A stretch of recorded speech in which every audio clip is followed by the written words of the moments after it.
Hey, good morning. It's Thursday, September 4th, 2025. Tanner, Drew, and Laura, we are live. What's going on, man? It's, God, there was so much traffic on the road. I don't know how it was for you this morning, but it's like, I do remember, I think Thursday was like the busiest day of the week, and maybe that's why. Yeah. Because it felt like 5 p.m. in the afternoon this morning. And there's some weird construction like coming into our little neighborhood here. I didn't like it. They're putting, I know, they're putting those like, I think it's like ramps for handicap people and wheelchairs and stuff. Ramps, they're putting those everywhere. So I think, I can't wait till it's over because everywhere I go, it's construction. Yeah, and they're putting in sidewalks, and it's weird. We're not getting the ramped ones where I live, but they're putting in sidewalks everywhere right now. Right. And is that a state mandate? I don't know. Because it's everywhere. By my mom's house, they made everyone's yards a little smaller. I don't they just come in and say, "Hey, we're coming in and taking that's annoying. 4 feet of your yard." Yeah. I don't know. Now I'm worried about this because granted I live on a way which is a dead end street, you know. So hopefully I'm free of this, but I don't have sidewalks, and I'm becoming the minority in the area. So is there going to be a day where they're like, "Hey, about all this thud," and take what little front? Because my house is mostly I could see backyard, not front yard. I don't have a lot to give. They're just going to say, "Hey, you need a Google easement.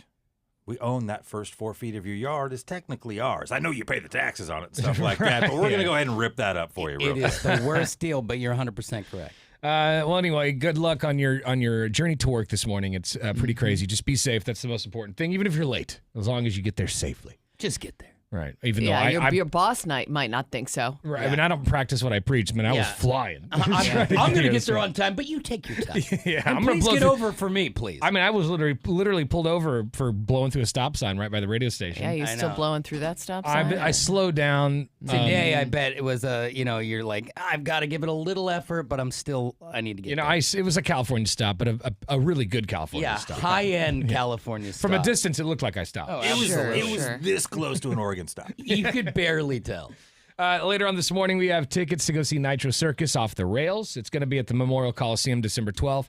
You could too. 7:30, we'll play a game for your chance to win. Let's get it on. And now, the big story. It's time for the big story, where we go around the room sharing what we think the biggest stories of the day are. Drew, you want to go? Sure. If you like Red Zone and you don't know what maybe you don't know what that is, that's the channel from the NFL where they show you every touchdown from every game on Sunday. And they've been famous for saying 7 hours of commercial-free football starts now. Yeah. And then they changed that and started playing a couple of commercials in a test thing last year and changed it to 7 hours of uninterrupted football starts now.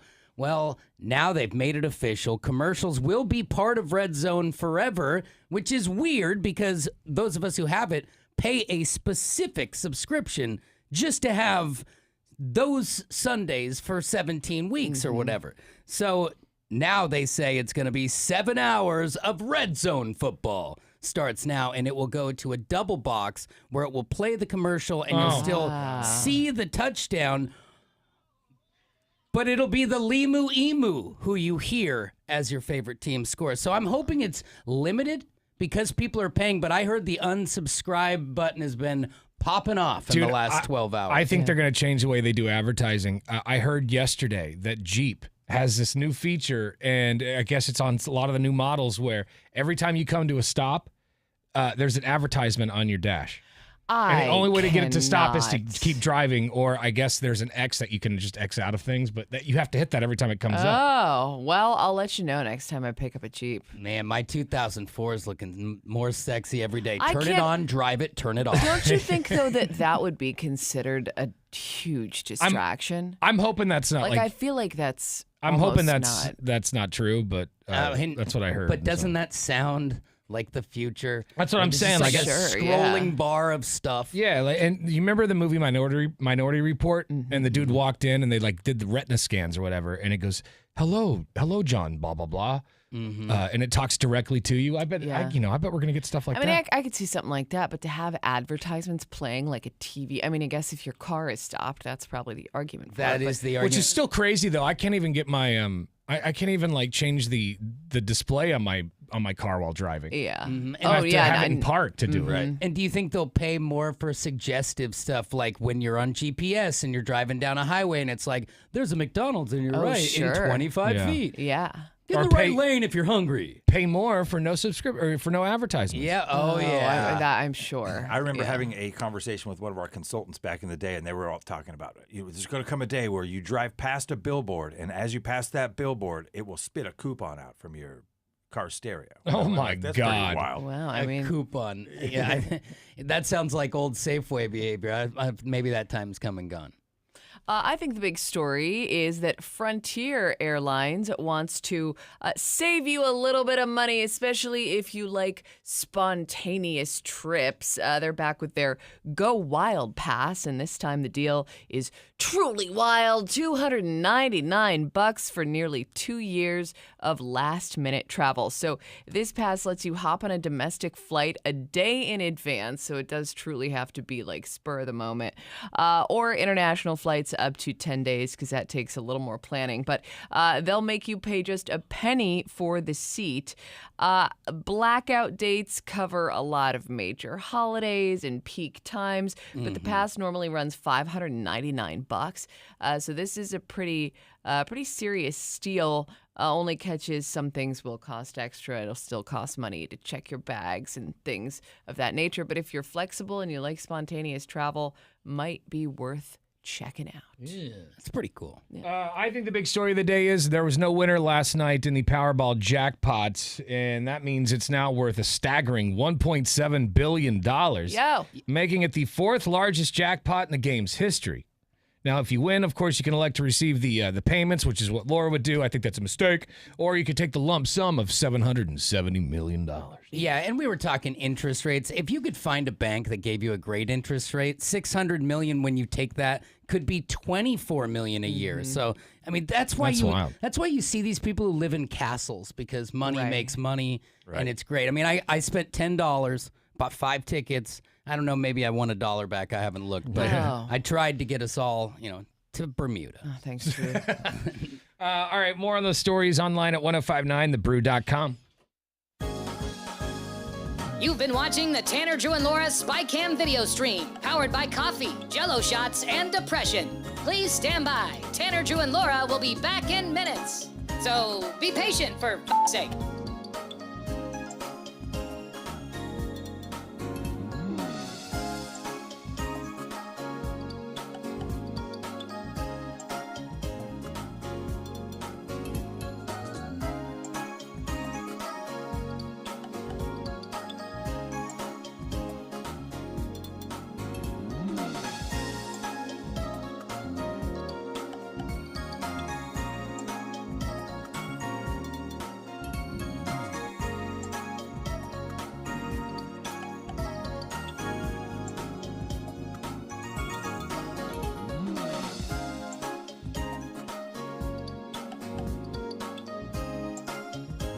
Thank you for continuing to hold. We're currently at a break or playing a song that we can't afford the rights to. But as the kids say, chill, bruh. Tanner, Drew, and Laura will be back in minutes. On God.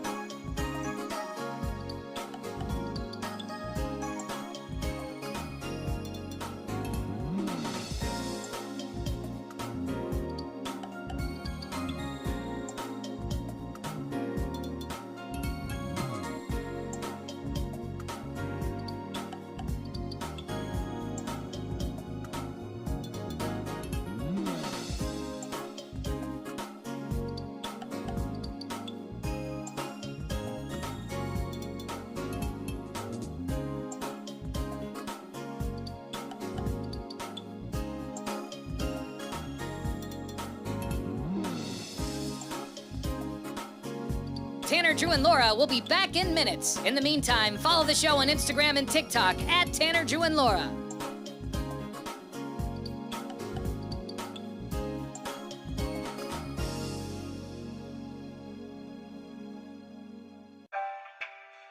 Thank you for checking out the Tanner, Drew, and Laura SpyCam video stream. We're currently at a break or playing a song that we can't afford the rights to. Please continue to stand by. Your viewership is very important to us. And remember, keep calm and bing bong, f***ers.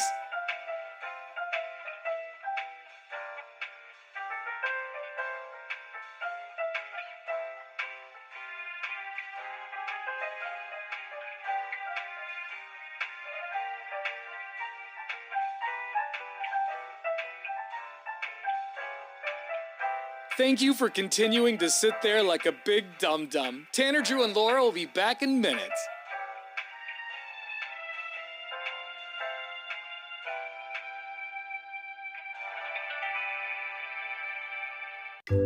Thank you for continuing to sit there and do nothing. Tanner, Drew, and Laura will be back momentarily. In the meantime, call your mom for God's sake.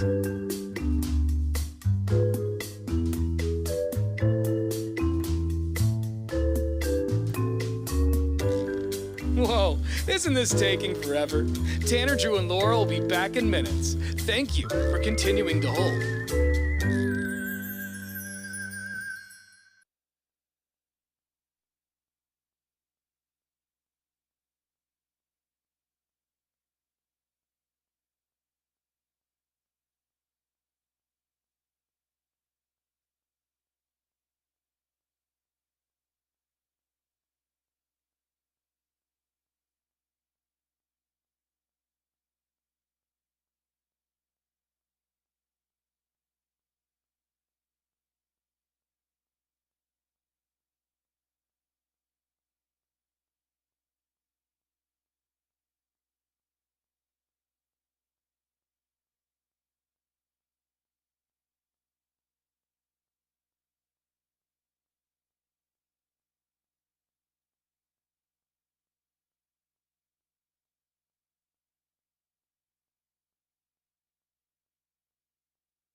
All right, Bacon and Beer, a decade of debauchery is coming up a week from tomorrow. Yeah, Next buddy. Friday. Crazy. I know, it's happening quickly. September 12th, it's going down at the Elk Lodge in Milwaukee. That is right off McLaughlin. Come on down. Everyone who shows up gets free bacon. We got like 4 different flavors of bacon to choose from. What are those flavors again, Beef? We've got some spicy teriyaki. We've got the plain but smoked. We've got Bourbon brown sugar. and brown sugar. And He's trying to hurry what to is the that? fourth the one. Sweet chili. There it is. That's going to be good. And, Delish. well, you've got a lot of surprises, a lot of stuff. I mean, there's still like, even though it's a week from tomorrow, there's still a couple things we haven't like 100% locked down. Typical us. But it's dope, I promise. Once we get it 100% finalized, we'll talk about it. Hopefully that'll be later today or tomorrow. I was practicing my karaoke last night. Yeah? Did you go out to karaoke? No. Oh, no, well, I mean, how are just, you- just in my car. In your car. okay. Yeah. I thought you might have put on a performance for the Cats last night. No, but at some point before showtime, I will. That's awesome. Yeah? Yeah. Well, yeah, we're going to be doing a karaoke contest. Everyone on the show is going to battle each other, and the audience is going to decide who was the worst, I suppose. Okay. Well, the best, There but, you you know, go. And then everyone else will be the best of the worst. Yeah. So- I was going to say, expect a medium performance. Yeah, I got to be honest, Laura, I practiced my karaoke song yesterday, too. So you're still not going to tell us what it is? Well, you're not going to tell me what yours is. No. Well, you already have Nervous. a hunch. You guys are like training for karaoke. Do you know what song you're going to do, Drew? I mean, I only do a couple songs, so one of Okay. those. Got it. You know, I haven't Sitting sang. by the down on the bay. I haven't sang karaoke in That's the one Drew used to sing. 7 years or whatever. Don't be giving the lead on my songs, dude. You're sitting here having training sessions. Don't be giving my songs out. I don't know of driving to the grocery store and singing it twice. Yeah. Is I think training. that's training. That's Me a is training training. session. Well, It's on your mind. I don't know how it's gonna go because I'm gonna be doing a song that is like I don't know that I should be doing it, but I'm gonna try it. Ooh. I hope it's Pink Pony Club by Chapel Roan. That's a good call. It better That is be. a good call. Hot to go, man. Yeah, that's Oh, what Beef yeah. should do. Now you have Beef. Look Now, at his eyes listen, twinkle with that. Because I've already decided. I don't know what song, but it will be something by Richard Marx, Okay. Dude, the American Treasure. Okay. All right. Probably right here waiting. Yeah, I'm but- gonna have them all in the palm of my hand. Out there you just got a new singing bad idea on your song every day. Well, it's all happening next Friday, September 12th at the Elks Lodge in Milwaukee. It's all brought to you by Quantum Fiber Internet.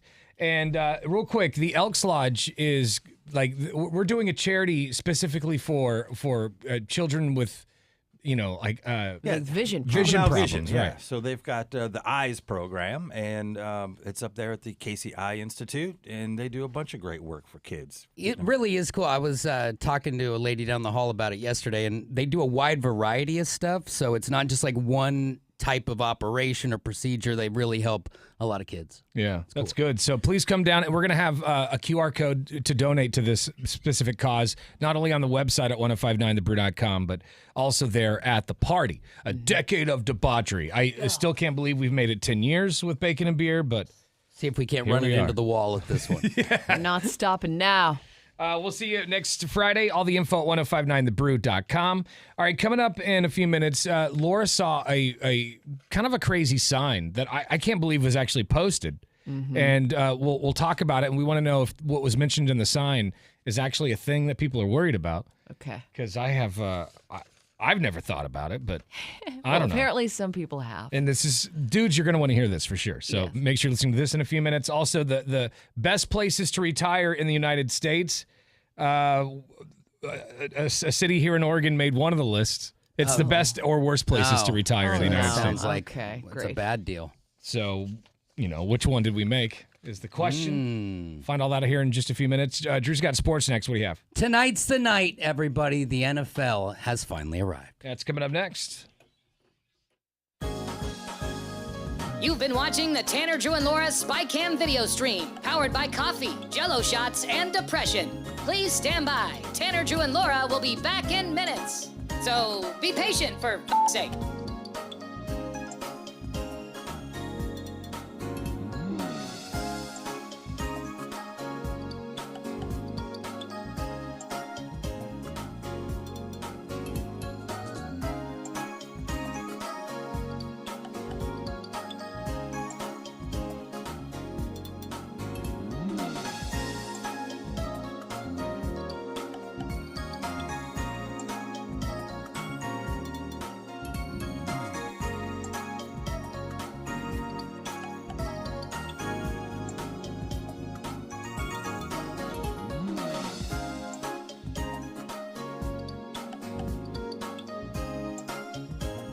Thank you for continuing to hold. We're currently at a break or playing a song that we can't afford the rights to. But as the kids say, chill, bruh. Tanner, Drew, and Laura will be back in minutes. On God.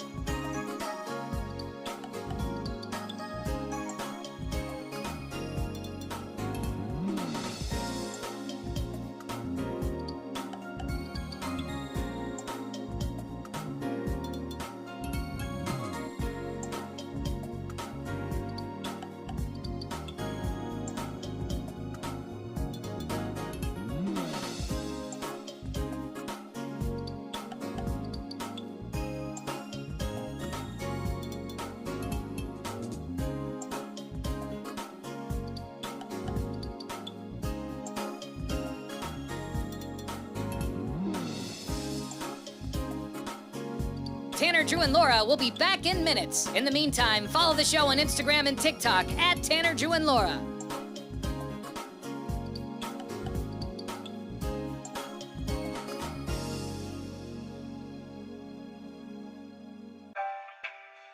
Thank you for checking out the Tanner, Drew, and Laura SpyCam video stream.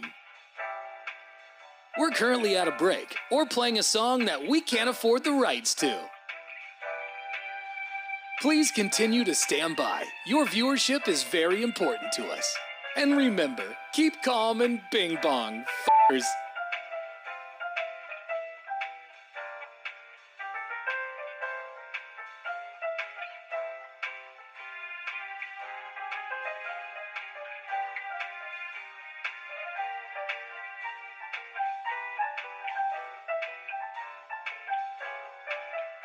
Thank you for continuing to sit there like a big dum-dum. Tanner, Drew, and Laura will be back in minutes.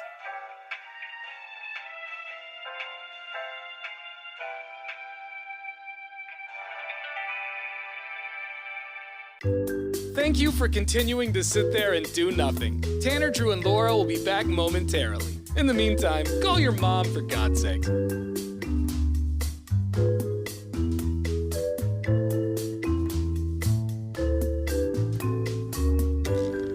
Whoa, isn't this taking forever? Tanner, Drew, and Laura will be back in minutes. Thank you for continuing to hold.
1, 2, 3. And now, Bruce Sports.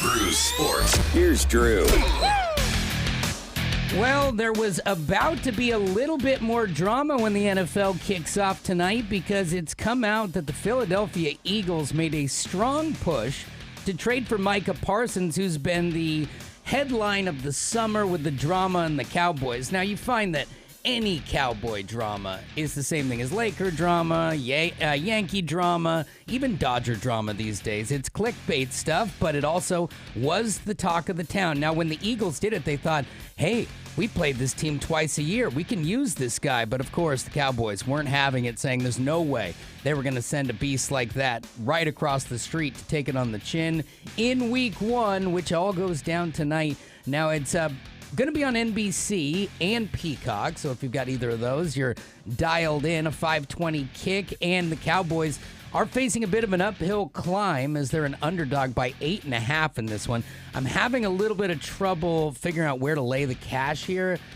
because it's more than a touchdown. And division rivals, could it stay close enough to where you just can't pull away? You also have to think on the other side, the Eagles are the Super Bowl champions, and they were pretty fierce against the best talent last year. They're said to have one of the best offensive and defensive lines. So in a couple hours, we will pick this game, but just know that you have NFL football tonight, tomorrow night, full slate of college football Saturday, and then Sunday and Monday night, more football. Say goodbye to the family. There's your sports. Yeah. You got to say, listen, my weekends are booked for the foreseeable future. Yes. Don't ask me to move. I'm not helping you. I'm not helping you with your lawn or anything. Yeah, we can negotiate after Christmas, but until then, Yeah. you're going to need some time. All right, more on those stories at 1059thebrew.com. Coming up around 7:30, we'll have tickets to go see Nitro Circus at the Memorial Coliseum. All the info on bacon and beer, though, right here. You've been watching the Tanner, Drew, and Laura SpyCam video stream, powered by coffee, Jello shots, and depression. Please stand by. Tanner, Drew, and Laura will be back in minutes. So be patient, for f***'s sake.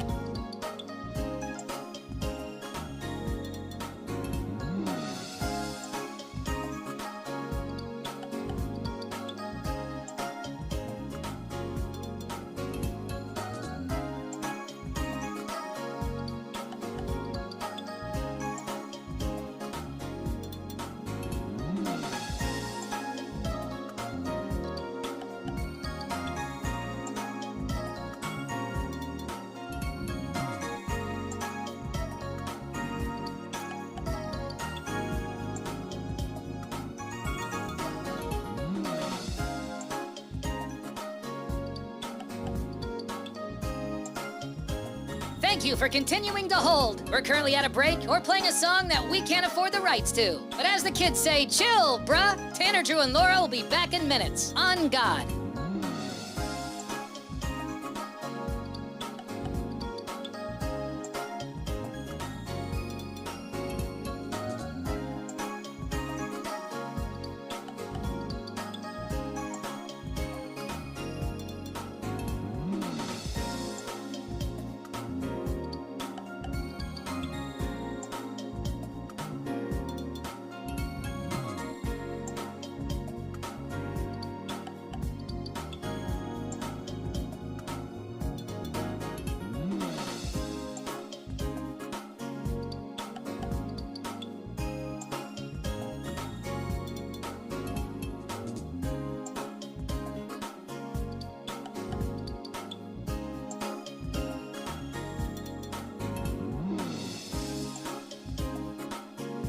Tanner, Drew, and Laura will be back in minutes. In the meantime, follow the show on Instagram and TikTok at Tanner, Drew, and Laura.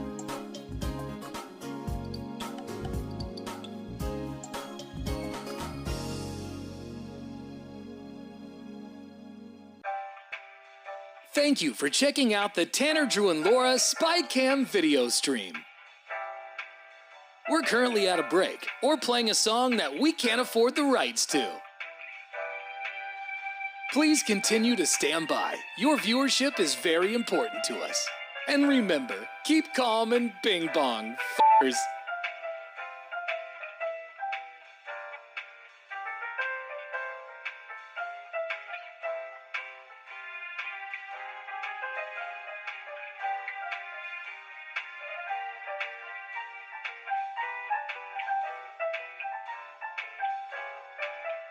Thank you for continuing to sit there like a big dum-dum. Tanner, Drew, and Laura will be back in minutes.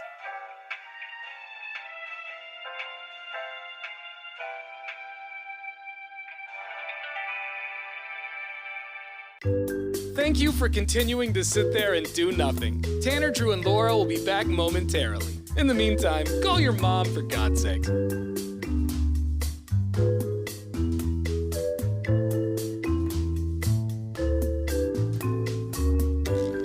Whoa, isn't this taking forever? Tanner, Drew, and Laura will be back in minutes. Thank you for continuing to hold.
All right, we got the goods online at 1059thebrew.com. We got our Donkey Show podcast on there. It's the show after the show.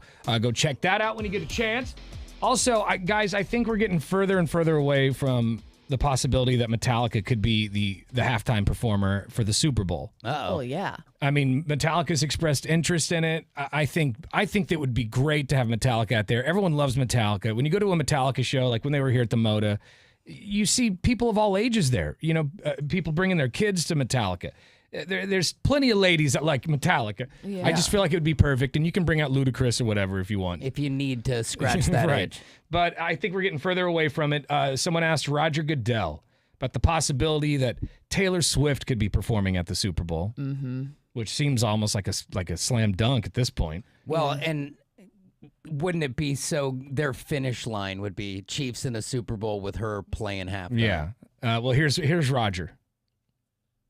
Is Taylor Swift invited to play the Super Bowl this year, the halftime show? We would always love to have Taylor play. She is a special talent, and obviously she would be welcome at any time. Is it in the works? I can't tell you anything about that. Is it a maybe?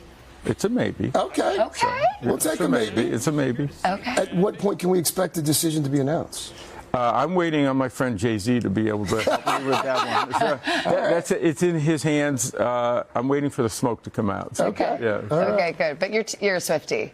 Team I'm Swiftie. definitely a Swiftie. Of course. Of course he is. Him saying my friend Jay-Z feels so forced. Right. Yeah, he is. You forgot to say my financial friend. Yeah. Because you guys are not guys aren't friends. hanging out. There's no I think, friend going on. You know what? I bet there is a lot of pressure from other people to ask Taylor Swift to do it. And I feel like Jay-Z is probably, if anybody is like preventing it from happening, It's probably Jay-Z. Jay-Z. Do you think that Taylor would do it for free? I think you always do it for free. I know, but like, do you they think never she get would Yeah, I agree would. to do it? For especially if her boyfriend's in it or her fiance I now. think But you'd I have think to. they'd be willing to bend the rules for her, though. Whether it's public or not, I think that they'd be willing to pay her because Yeah. that's peak. I can that see her- gives you want the women. Not only could I see her not being paid, I could see her paying for everything herself. Kind of And like, she Well, like like the Weeknd did. did. Yeah. She I mean, totally 'cause could, but that's- she's a different level of person than the Weeknd. But I at mean, this point. Beyonce's done it. Prince, like Justin Timberlake, like all these people. I don't think any of them bring the viewership that a Taylor Swift would bring. She's Yeah, the maybe queen. not, And yeah. on top, all those other people, they are the huge names, but you're catching them on the back All of right. the wave. How about we have Taylor Swift perform, but Metallica comes out during blank space? Now, that Yeah. would be I like sweet. it. And like cut off jerseys, like Britney Spears did Yeah. back in the day. But they got to come out and look sexy. You can't just come out old man status and just Yeah, show and you got to up. dance, That's Lars. right. All right. One joint dance number. I do think that would be actually. Whatever. I think everyone would be happy. Yeah, whatever gets them on stage. As soon as we find out who's going to be performing at the Super Bowl, again, the season starts tonight, so we got a ways before this. Yeah. But, as soon as we find out, you'll find out. More online at 1059thebrew.com. All right, coming up in a little bit, we got tickets to go to Nitro Circus Off the Rails when it takes over the Memorial Coliseum in December, 7:30. Listen for your chance to win. Also, Laura saw a really weird sign yesterday. I want to know if guys are actually suffering from what this sign was talking about. We'll talk about it after Lit. You've been watching the Tanner, Drew, and Laura SpyCam video stream, powered by coffee, Jello shots, and depression. Please stand by. Tanner, Drew, and Laura will be back in minutes. So be patient, for f***'s sake.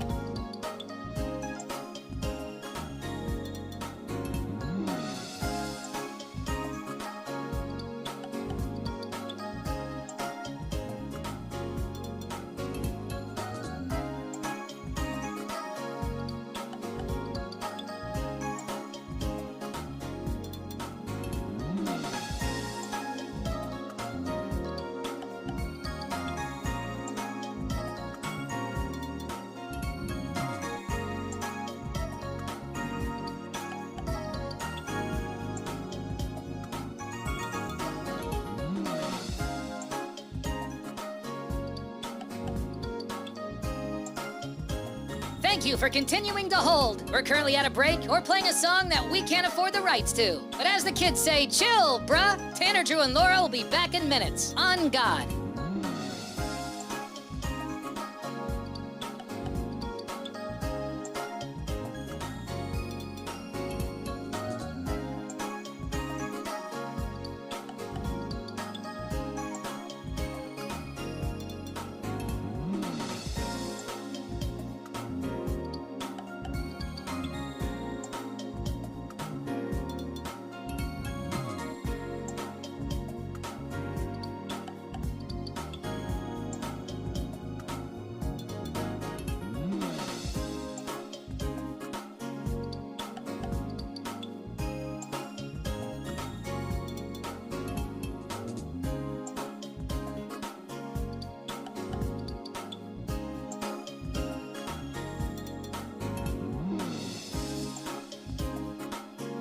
Tanner, Drew, and Laura will be back in minutes. In the meantime, follow the show on Instagram and TikTok at Tanner, Drew, and Laura.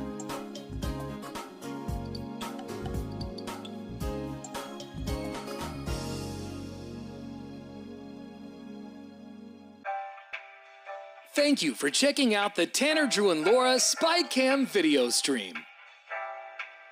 We're currently at a break, or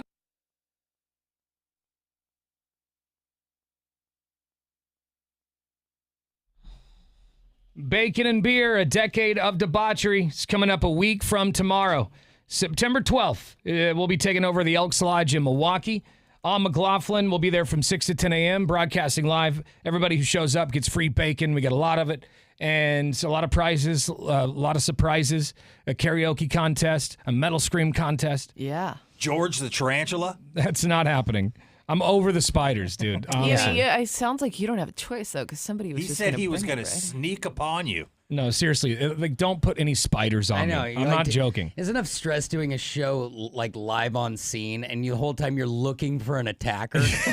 What are we doing? I'm hiring security. Where's Yeah, exactly.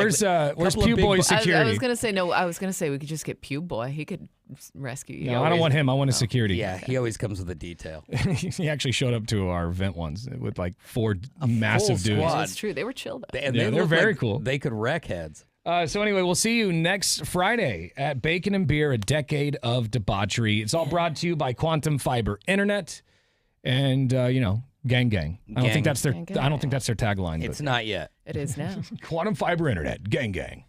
We'll see how they feel about I know it. they're pretty excited about it, though, because they commented on our Instagram post yesterday. Oh yeah. They said, we can't wait to see you guys. Party. Nice. So, I mean, it's going to be a lot of fun. Right. 98197 is our McLaughlin Chevrolet text line. Laura was driving the other day, and I've never seen a sign like this. I mean, I've seen some weird signs, like Living here. Yeah, Portland's a weird place. Yeah, like even living in Texas growing up, I remember seeing the signs about a spider outbreak. There was a brown recluse outbreak, and they'd be signs everywhere that said, watch your step. And I always thought that was kind of weird. But It's a little scary. Laura saw a sign the other day that I'm surprised was even up. Yeah, so I wasn't actually driving. I was walking because it was stapled to like a telephone pole. Oh, so okay. it's like if someone's looking for a band, but it's something different. Yes, yeah. So the sign that I saw said, "Are you circumcised and not happy about it?" And there was like a QR code that you could scan, and it was basically like this circumcision support group. Oh, I thought they were like joining a lawsuit. Well, not that I know of, but I mean, it's not wanna outside sue the your realm parents? of possibility. Were Yeah. you mutilated? Yeah.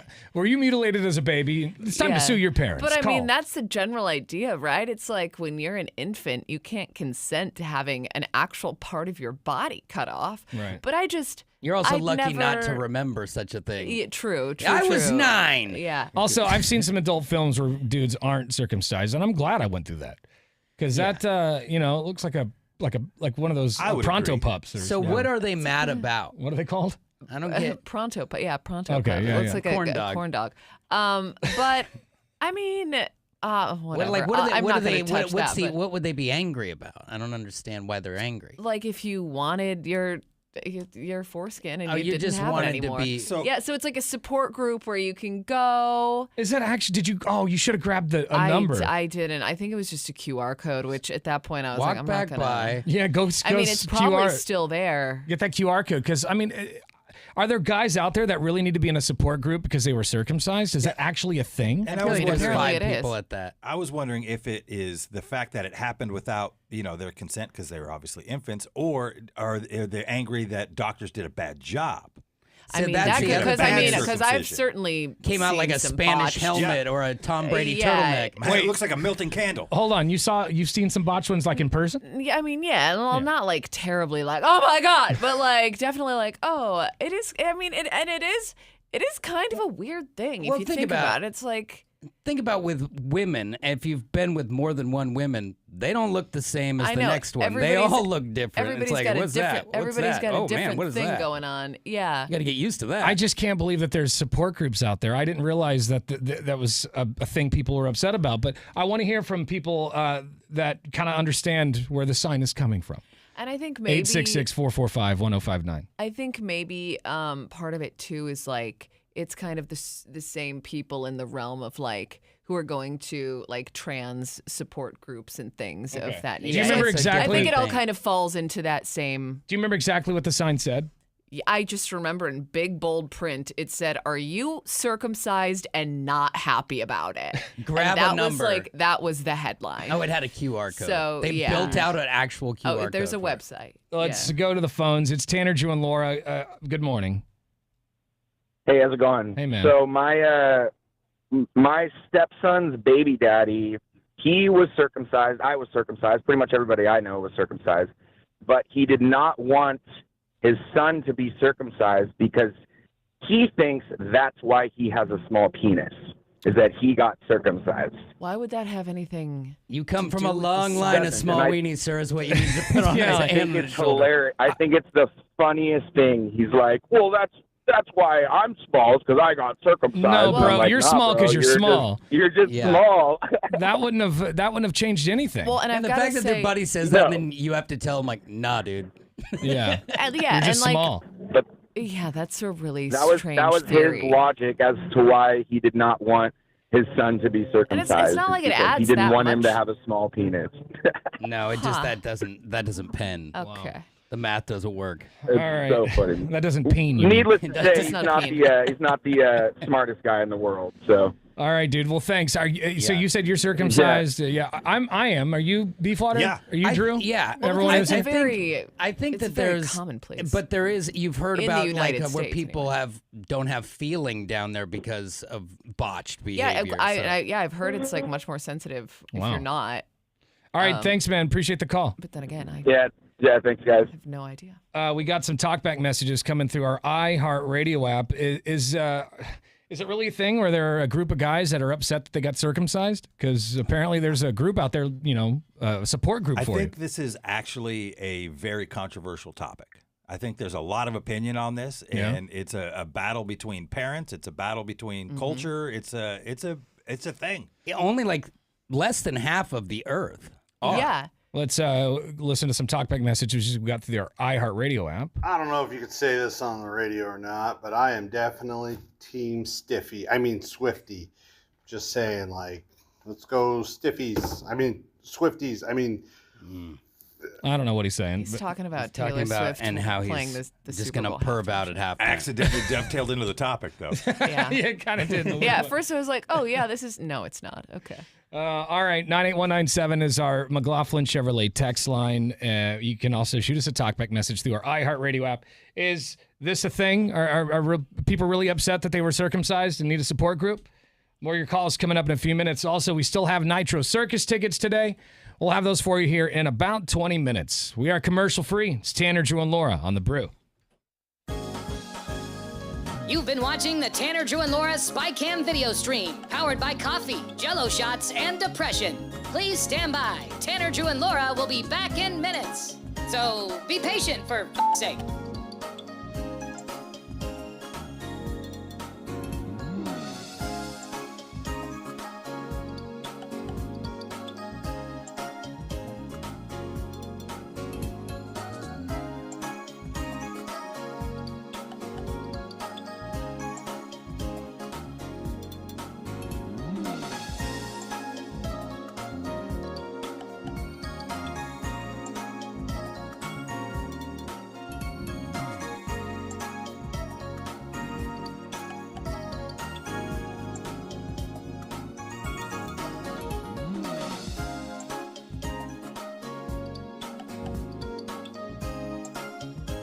Thank you for continuing to hold. We're currently at a break or playing a song that we can't afford the rights to. But as the kids say, chill, bruh. Tanner, Drew, and Laura will be back in minutes. On God.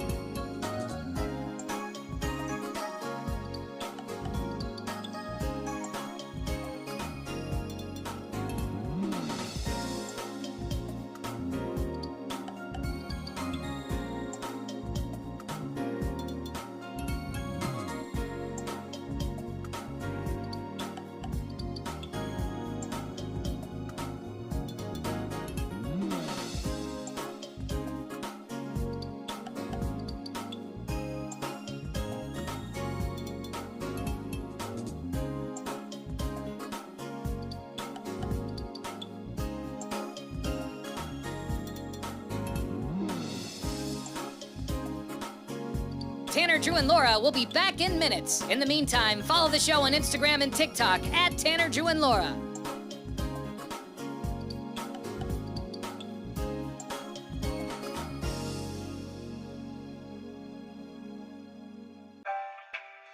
Thank you for checking out the Tanner, Drew, and Laura SpyCam video stream. We're currently at a break or playing a song that we can't afford the rights to. Please continue to stand by. Your viewership is very important to us. And remember, keep calm and bing bong, f***ers.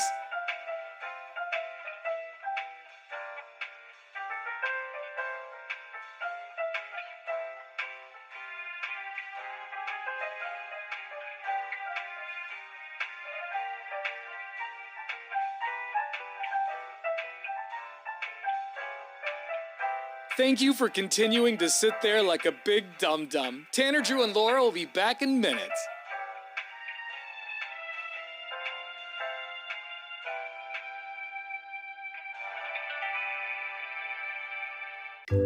Thank you for continuing to sit there and do nothing. Tanner, Drew, and Laura will be back momentarily. In the meantime, call your mom for God's sake.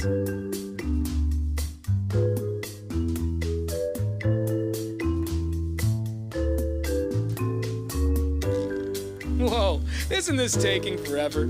Tanner, Drew, and Laura will be back in minutes. Thank you for continuing to hold.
For the love of sweet Seabiscuit, can we stop with the Jet 2 holiday memes? Yes. Nothing beats a Jet 2 holiday.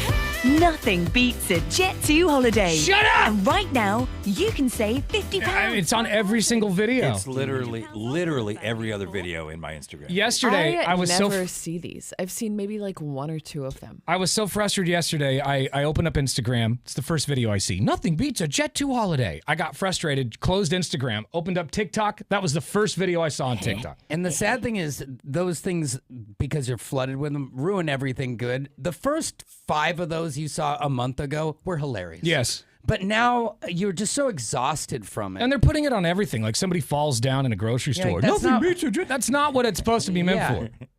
It's like simulating how wild this is compared to what a Jet 2 holiday would be like. Where even, like, what is that even from? What is a Jet It's clearly 2 holiday? It's clearly a British something. travel thing. Jet2.com. Now, I will say, Nothing beats a Jet 2 holiday. Sorry, what? having a bunch of nephews and nieces in England during this thing, I heard it more than you could possibly imagine. Because every time someone tripped on a curb, I had a kid saying Jet 2 holiday.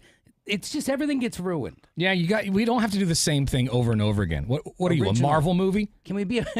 I mean, we stop with the meme. Can we be original? We need something new. No, that's hilarious. Of course we can. We need something new. But then the algorithms push the song. You know, it's like a Shabuzi song for a month. If you used it, you got an extra 100 hits. It's like, what is going on? It's my issue with these trends. Does everyone have to do it? Like, do we just feel a sense of obligation that, well, I do have an Instagram account, so I guess I have to participate in this trend? I promise you right now, we will never post a meme with the Jet 2 holiday sound on our Instagram. Follow us at Tanner, Drew, and Laura, or at 1059 The Brew. I guess I gotta take that one down. You got to remove the one you did this morning. Did you? Did you? Okay, thank you. Yeah, we're never going to do it. Nothing. All right, I can't handle it anymore.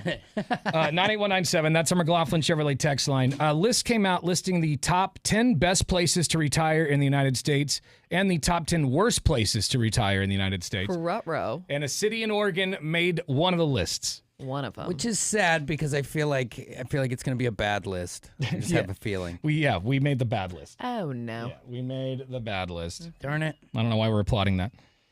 You got to earn that stuff. The top 10 best places to retire. Orlando, Florida came in at number 1 for the best all the places. olds go. Yeah. And it's got to, I mean, maybe it's the kind taxes and everything else and other old people to hang with. I gotta be honest with you. I don't understand. Like, Orlando is Central Florida. Yeah. So you get all the worst parts of Florida without the beach and none of the good stuff. I don't think there's a weirder place than Orlando, Florida. Like it's like a parallel universe when you're in Orlando. Right. It's weird. It's weird. It is. Well, it's at number 1 for the best place to retire in the United States. Scottsdale is at 2. Minneapolis is at 3. Miami's at 4. Tampa is at 5. My Minneapolis to retire. And when it's freezing I cold. love the Vikings and all, but just to go freeze my ass off until time turns over. It's got to be for like financial reasons. You can buy a there's house for $35,000. There's a reason that old people like go to warmer climates as they age. It's easier on the body. Right. So why would you move to Minneapolis? It's got to be house, like Beef was saying. Yeah. When I lived in Arizona in the winter, I would say any given parking lot you went to, a third of the parking lot was Minnesota license plates or Wisconsin. Like all those people migrated down. Yeah. Well, the top 10 worst places to retire in the United States, that's the list Oregon's on. Okay. Yeah. I want to know which of our cities hits that list. What do you think? Well, the worst place to retire in Oregon. I mean, I'm guessing they're gonna do Portland dirty. No, I think it's gonna be something Salem. Southern. Oh, What do you think, Beef? I'm thinking of maybe like a coastal town where there's not a lot of jobs. Well, Laura hit it on the head. Salem, Oregon is at number 9 for the worst places to retire in the United States. Why, though? Number 9. They say it's a bunch of things. Number 1, for, like they're looking at things like affordability, activities, quality of life, top healthcare, like what all tops of those for things healthcare. are bad in Salem? Well, we grew Yes, up a half they're hour all from bad. Salem. Let's be honest, okay? Great people in Salem. Let's say that first. But there is nothing to do. There is also the prices are not comparable to what you get in a city. The Yeah. prices are too high for it being a mid city. So I don't think it's surprising at all. If there was one out of the big five, when you're talking Medford, Bend, Eugene, Portland, and Salem, Salem is dead last every time on everyone's list, I'm guessing. Yeah. So there it is. I mean, it is more affordable than living in Portland, though. I Slightly. think it's probably more affordable than living in Minneapolis, too. By the I way, mean, I don't know that for sure, but there were 45 key metrics, including everything from the cost of living to golf course per capita. Golf courses per capita. Orlando's all, and check, please. yeah. And to share the population ages of 65 and older. So, And that's the other thing. Let me take a step off the gas on Salem. Maybe not as many elderly to hang out. Bingo halls are a little barren. Maybe. yeah. Yeah. Well, there it is. Salem at number 9 on the list for the worst places to retire. I feel like out of the top 10, I'm probably going to end up in a Scottsdale type of situation. It's Hot, fun. Scottsdale dry. it looks nice. Expensive? Is it expensive? But It's you very guys, nice, when very I got nice. off the plane in Phoenix at like 8:30 p.m., they were all, local weather is 109 degrees. Now it's a dry heat, But still, but it's so 109 at night Yeah. No thanks. in September. Tarantulas just all over the place. Don't they do have tarantula migration there? Oh, In scorpions. Colorado they They do, got yeah. all kinds of Ugh. stuff. You just leave the door open and let them in there. All right, coming up in a few minutes, tickets to go to Nitro Circus off the rails when it takes over the Memorial Coliseum in December. We're going to play the Rotten Tomatoes game for your chance to win, and we'll do that here in less than 10 minutes. It's 105.9 The Brew. Tanner, Drew, and Laura, we're commercial free. You've been watching the Tanner, Drew, and Laura SpyCam video stream, powered by coffee, Jello shots, and depression. Please stand by. Tanner, Drew, and Laura will be back in minutes. So be patient, for f***'s sake.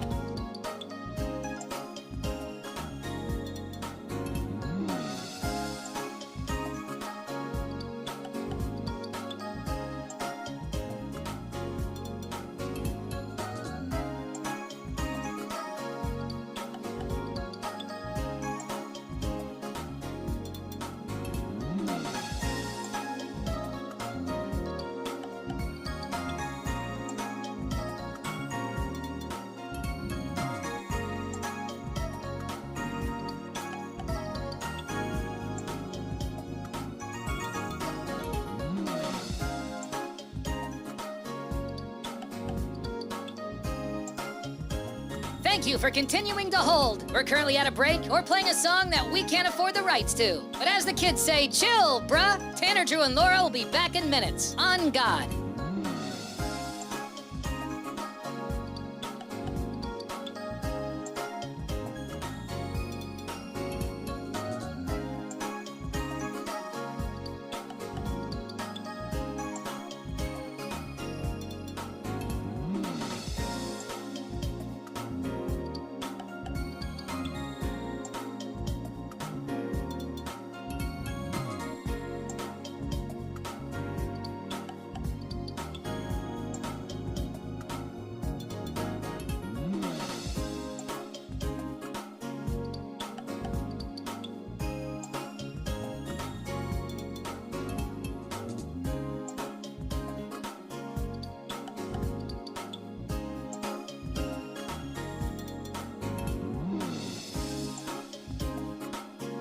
Tanner, Drew, and Laura will be back in minutes. In the meantime, follow the show on Instagram and TikTok at Tanner, Drew, and Laura.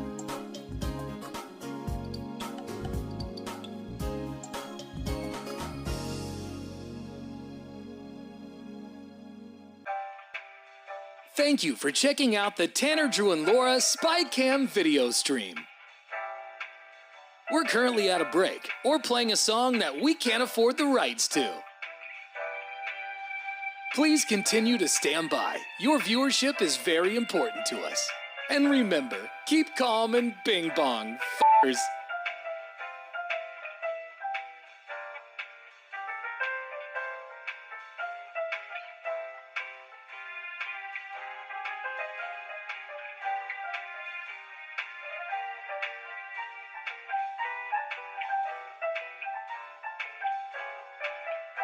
Thank you for continuing to sit there like a big dum-dum. Tanner, Drew, and Laura will be back in minutes.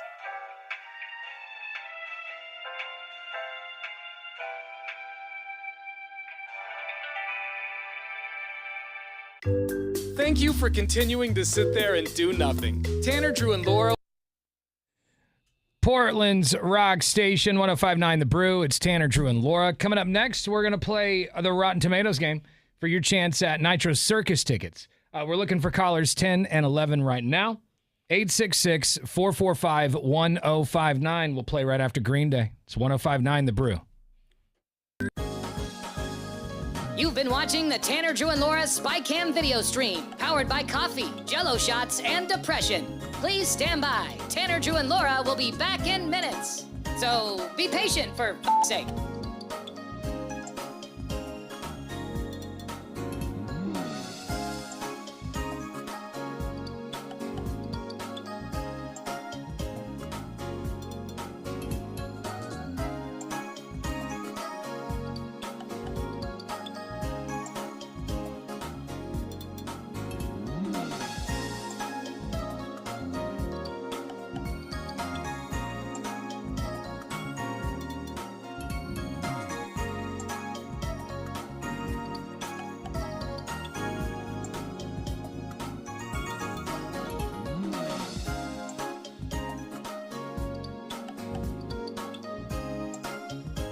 Thank you for continuing to hold. We're currently at a break or playing a song that we can't afford the rights to. But as the kids say, chill, bruh. Tanner, Drew, and Laura will be back in minutes. On God.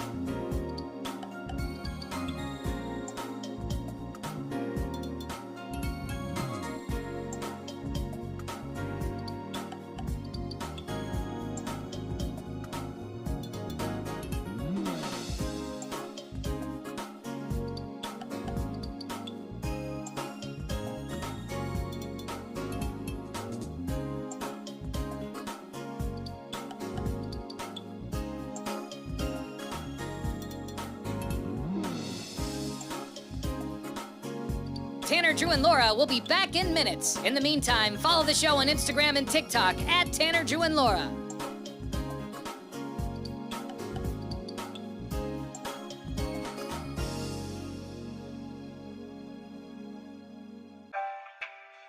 Thank you for checking out the Tanner, Drew, and Laura SpyCam video stream. We're currently at a break or playing a song that we can't afford the rights to. Please continue to stand by. Your viewership is very important to us. And remember, keep calm and bing bong, f***ers.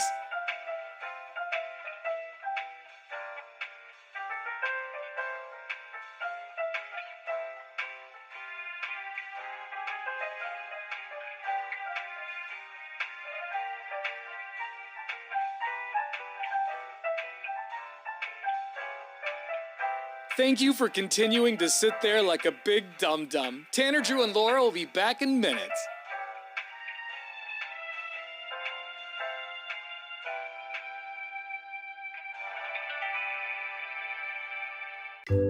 Thank you for continuing to sit there and do nothing. Tanner, Drew, and Laura will be back momentarily. In the meantime, call your mom for God's sake.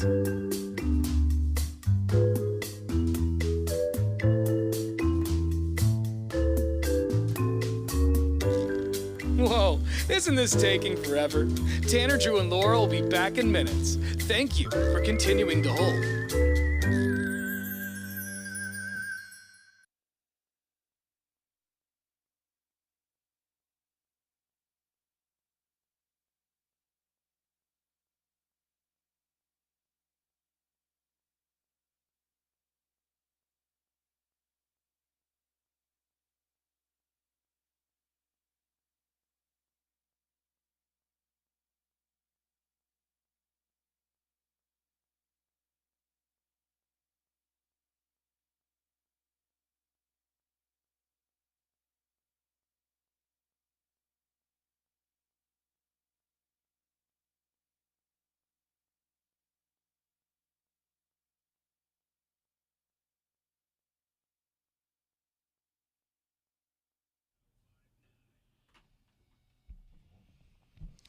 Bacon and Beer is coming up next Friday morning, September 12th. We'll be taking over Elks Lodge in Milwaukee. That's on McLaughlin. Everyone who shows up gets free bacon, and we got 4 different flavors of bacon to choose from. A lot of prizes, a lot of surprises. We've got a karaoke contest, a metal scream contest. A lot of action. Very excited. So it's a decade of debauchery. We've reached the 10-year mark with Bacon and Beer, and we thank everyone who's come to these things over the years to make them so successful and, allowed us to keep doing them. And so let's celebrate. Let's get weird next Friday at Elks Lodge. And if you haven't been, how dare you? It's been so many of them, like 30. So check it out. There's a reason that they go on because they're a great time. It's always a good time. And if you're in Gladstone or Milwaukee or Oregon City, in that area, this is and if you've never been to one, this is a perfect time for you to finally come out. All right? September 12th, all the info on Bacon and Beer, a decade of debauchery, which is brought to you by Quantum Fiber Internet online at 1059thebrew.com. All right, it's time for the Rotten Tomatoes game. Going to read off some movies. You're just going to have to tell us which movie's rated higher on Rotten Tomatoes. Let's go to the phones. Calling from Gaston. Her name is Jennifer. Good morning. Good morning. Good morning. How are you? Doing well, Jennifer. Are you headed to work? Heading back to work. My mouse is on the mouse mover. I take my son to the bus stop. Your mouse is on the mouse mover, so you can just simulate that while you drop your kid off? Yep. That's amazing. All day, all the time. I only work probably 5 hours a day out of 8. And that's because of the little device? What's it called with the program? I have no. Oh. She doesn't know. I think the government's coming after it her. works. All right. Well, she's got that mouse program that people have been using to make it look like they're still working when they're not. Mm-hmm. Yeah, well, no shame. Got to do what you got to do. All right, Jennifer, you know how to play this game, correct? Yes, I've heard you guys play. All right. What's the last movie you watched? Actually, I'm in the middle of watching Escape Room. Yeah, she's watching it with the mouse mover going right now. Yeah, exactly. It's covered. No, I started it last night. All right. No. Well, Escape Room. Okay. This could be an easy game or a difficult game. I'm not sure. We're going to read off a handful of movies. You got to tell us which one's rated higher on Rotten Tomatoes, and you got to get 3 out of 5 to win. Are you ready? All right. I'm just going to go ahead and assume she's ready. I'm going to take that as a yes. All right, Jennifer, what movie's rated higher on Rotten Tomatoes? Boondock Saints or Smokin' Aces? Smoking Aces. Smokin' Aces rated higher on Rotten Tomatoes. Hey, not by much. Our boy Jeremy Piven, that's only got a 31% on Rotten Tomatoes. And that one? What happened to Boondock? Boondock Saints has a 26%, and I think that's crazy. That's criminal. If I recall the popcorn meter, the audience score is much higher. It's got to be. I think it's 91%. Because it's a cult classic. Yeah, I think Boondock Saints is great. First one was amazing. For its time, it's 25 years old. The sequel's garbage, but, first one's good. Trash in the sequel. Yeah, the sequel is garbage. All right, Jennifer, what movie's rated higher on Rotten Tomatoes? Anchorman or Dodgeball? Oh, man, that's a hard one. Yeah. Let's see. I want to go Anchorman. Is Anchorman rated higher? What? No. Dodgeball's good. I'm not going to ding Dodgeball. You got to, the 5 Ds, dip, dive, dodge, dip and die. I can't remember. He repeats one of them, I think. Anyway, that's really good. Anchorman's only got a 66% on Rotten Tomatoes, which I think is crazy. Dodgeball has a 72%. If you can dodge a wrench, you can dodge a ball. Critics don't always get funny. Yeah, that's true. 1 and 1. What movie's rated higher on Rotten Tomatoes, Jennifer? Deadpool or X-Men?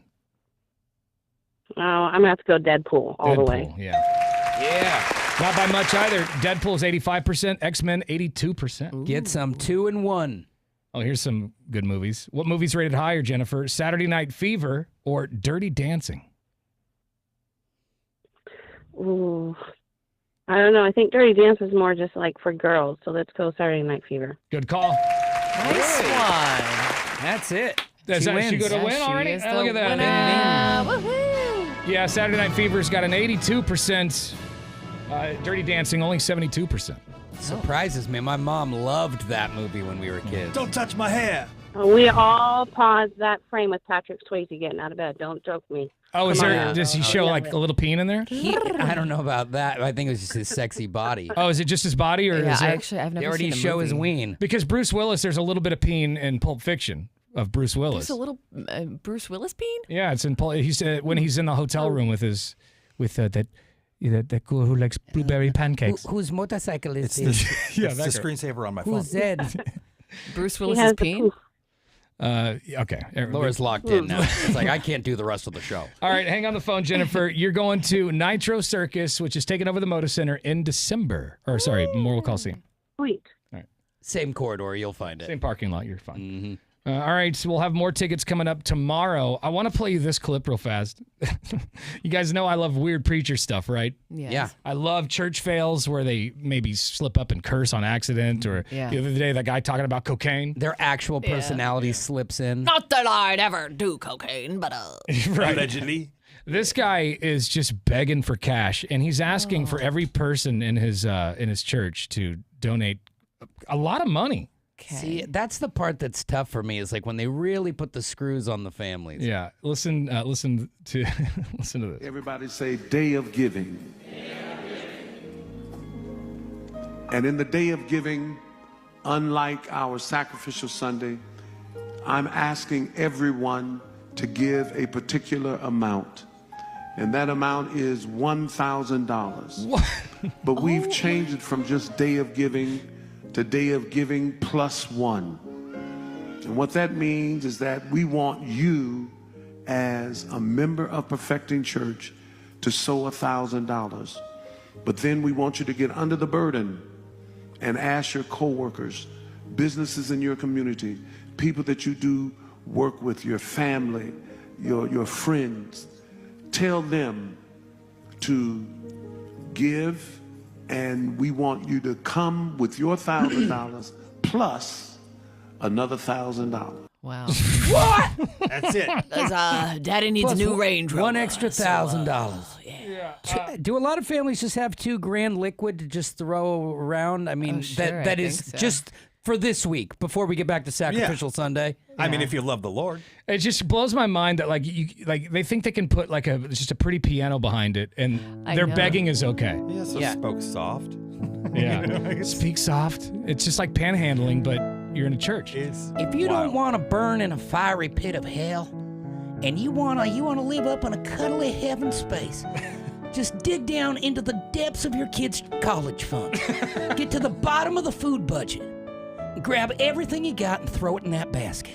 That's right. If you don't want to be alone in Hades, Amen. you call upon it and fill the bucket.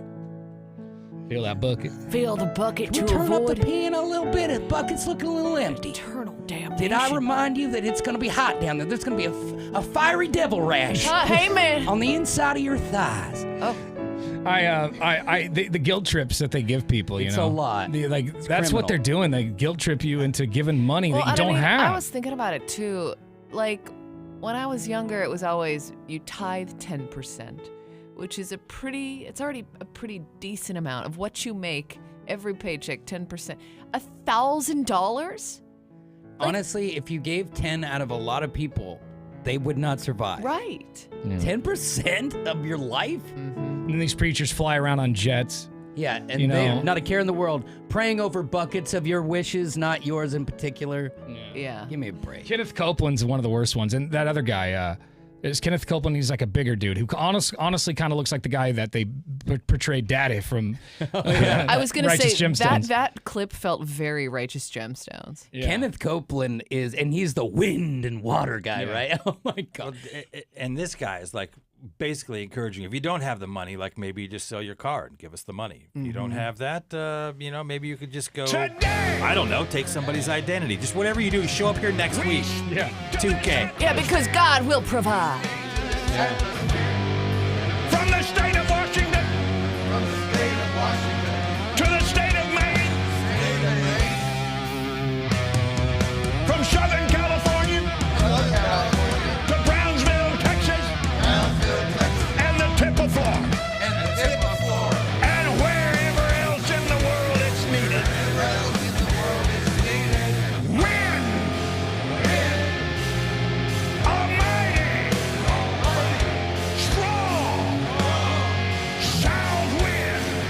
knew Kenneth Copeland was so metal. That kind of slaps.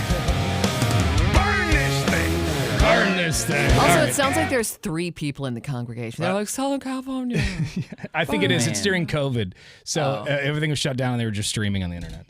The rumor is that he has between $300 and $700 million. Even if it's the low end, even if you have $300 million, and how do you sleep? Yeah, people in his congregation starving. It's a little easier to stack when it's tax-free money. Oh yeah, You know, we're tax That is exempt. all just cash. Hallelujah. And hallelujah for it. You know what I'm saying? Man, it ain't cheap getting into the big spot. Can I get a hallelujah? All right, more of your calls, talkbacks, and text messages coming up.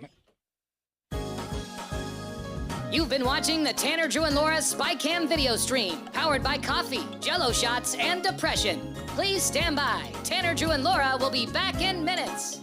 So be patient, for f***'s sake.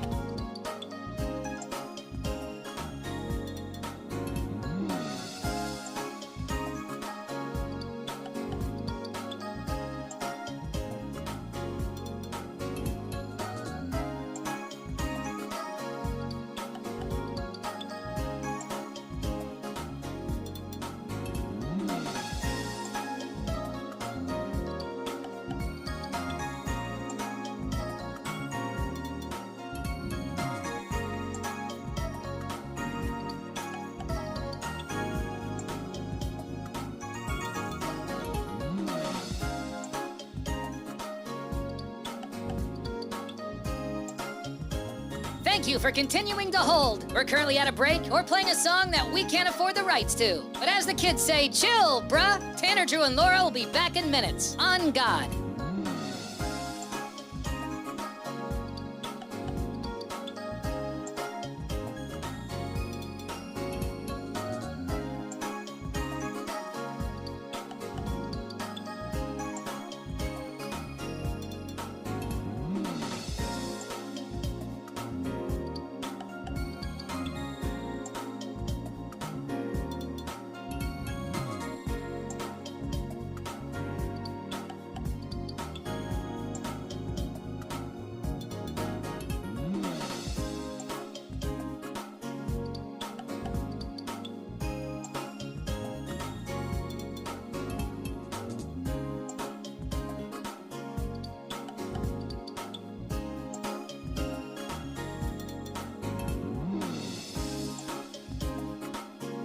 Tanner, Drew, and Laura will be back in minutes. In the meantime, follow the show on Instagram and TikTok at Tanner, Drew, and Laura.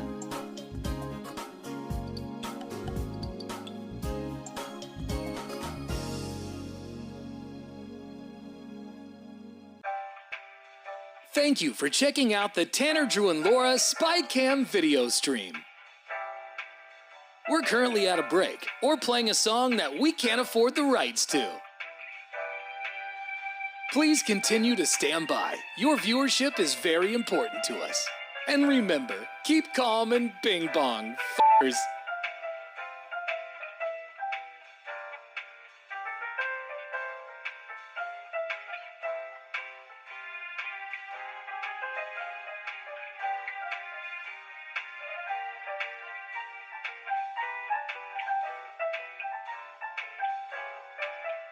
Thank you for continuing to sit there like a big dum-dum. Tanner, Drew, and Laura will be back in minutes.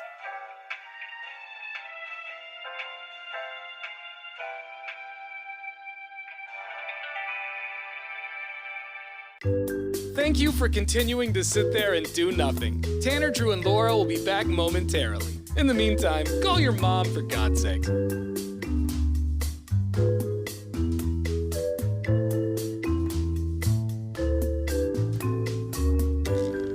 Whoa, isn't this taking forever? Tanner, Drew, and Laura will be back in minutes. Thank you for continuing to hold.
It's time for the big story where we go around the room sharing what we think the biggest stories of the day are. Laura, you want to kick it off? Sure. If you are somebody who likes to go see the Swifts go into their little chimney at Chapman Elementary School in Northwest Portland, last year they kind of disappeared. I went to see them in 2023, I guess it was, and there were thousands of people there sitting in the park just waiting to watch these birds fly into a chimney. But they were kind of nowhere to be found last year. They were scattered at like a Holy Trinity Greek Orthodox cathedral and a few other chimneys in town, but none as large as the gathering that used to happen at Chapman Elementary School.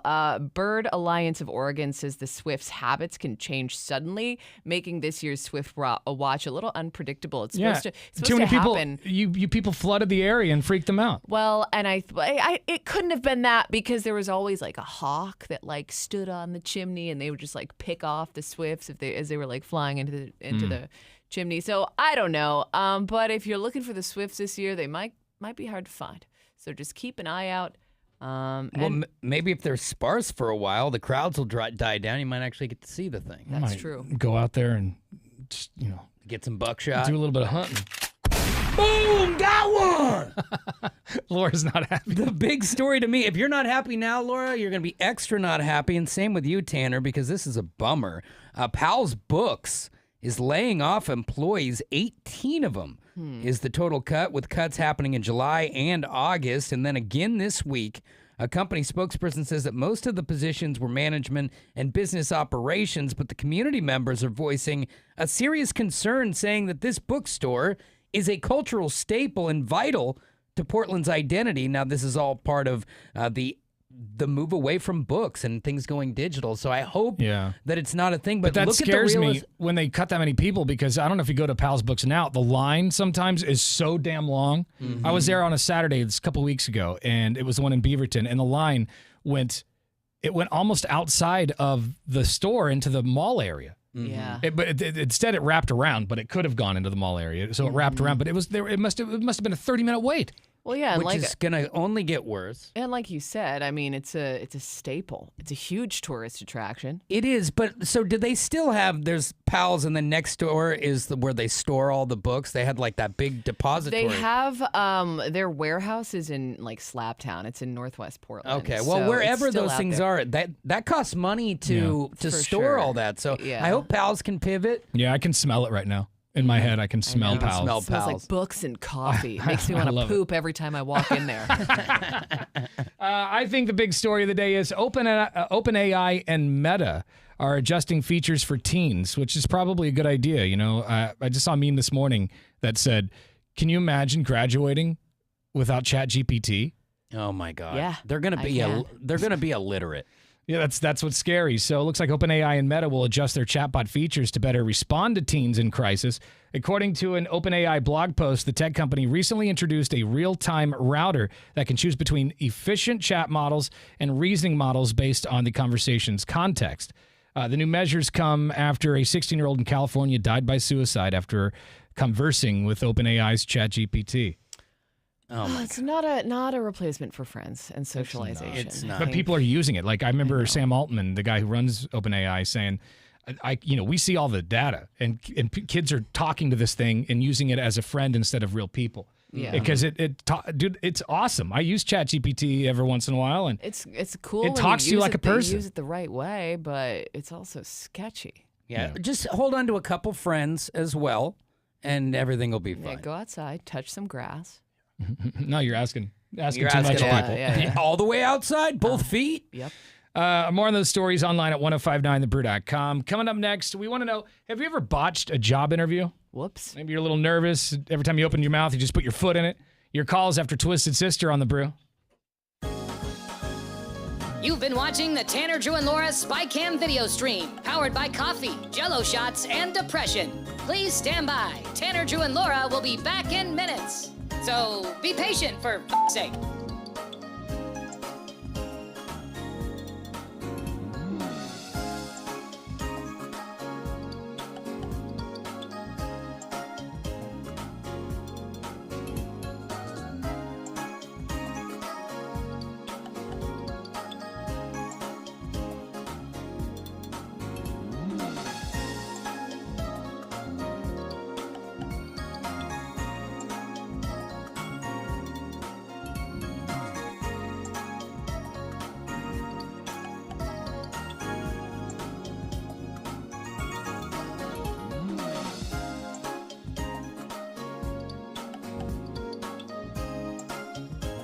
Thank you for continuing to hold. We're currently at a break or playing a song that we can't afford the rights to. But as the kids say, chill, bruh. Tanner, Drew, and Laura will be back in minutes. On God.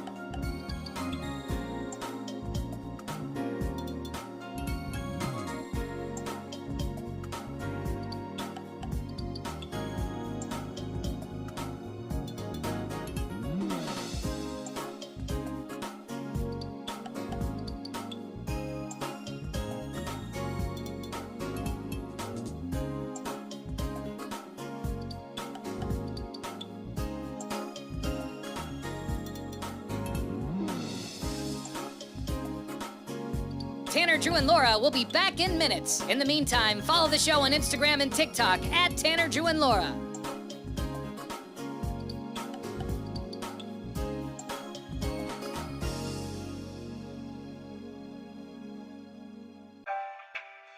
Thank you for checking out the Tanner, Drew, and Laura SpyCam video stream. We're currently at a break or playing a song that we can't afford the rights to. Please continue to stand by. Your viewership is very important to us. And remember, keep calm and bing bong, f***ers.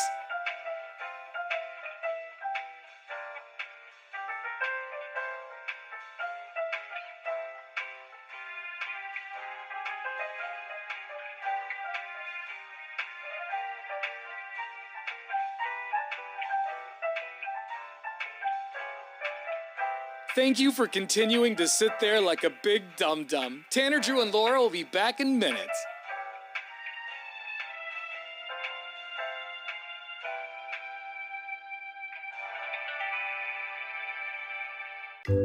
Thank you for continuing to sit there and do nothing. Tanner, Drew.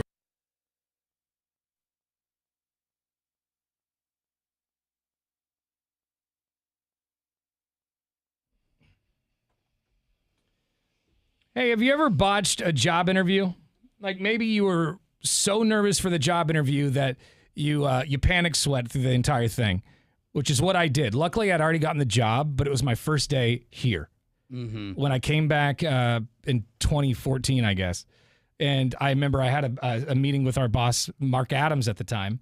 And I was so nervous because like this guy, Mark Adams, is like a big, you know, he now programs Z100 New York. Like he's a big program. The biggest stuff. And I love this dude, and I was just really nervous, and I just broke out into a panic sweat. Luckily, I already had the job. But if I didn't, I think he would have thought I was a crackhead or something and thrown me right out of here. Withdrawing in my office. Yeah.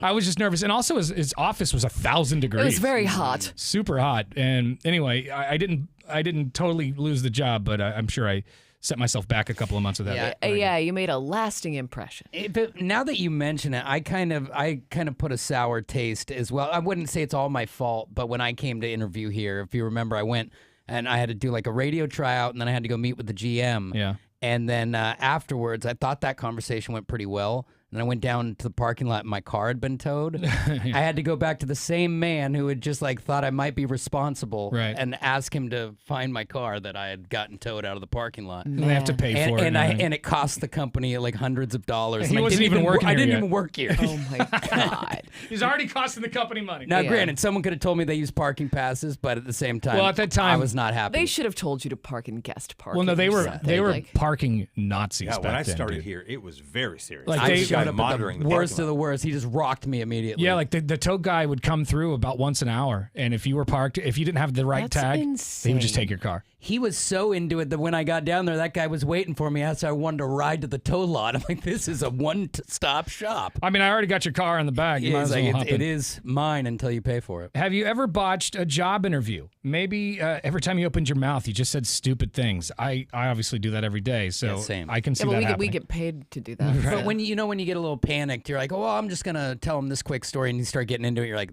they aren't into this. Next thing you know, you're rambling. Yeah, but oh God, I am a rambler when I get nervous. Man, I believe that about you. Yeah, yeah, I ramble. Well, I so do you, honestly. I've seen you ramble. I mean, for sure. I think we all do. I can always tell when Laura's a little nervous because she does this voice and like a half joking, and she's really lanky, and her arms become like a puppet. I'm very much. I use my hands a lot, and I just like can't stop moving. And people are like, "Are you good?" I'm like, starts to look like that kid in the improv class. You're like, all right, there's over movement here. Beefwater, have you ever botched a job interview? I've never like failed one in the moment. I no-showed to one.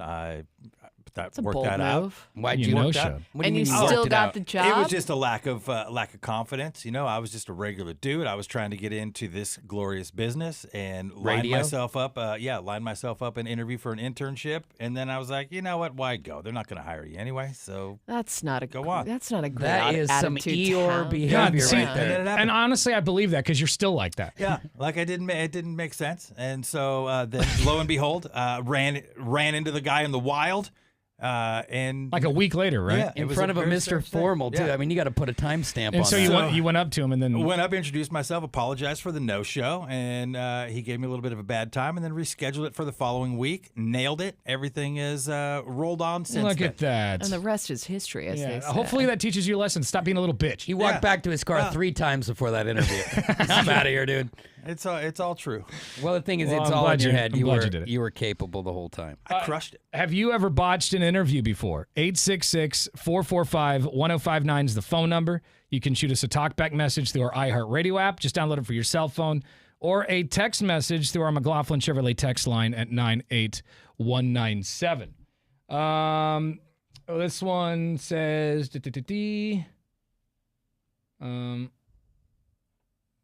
I can't read that on the air. Oh, a lot of people send some edgy stuff. Why? Regarding this topic? Yeah. It's one way to not get him to read this one. Have you ever blown one, Laura? An interview.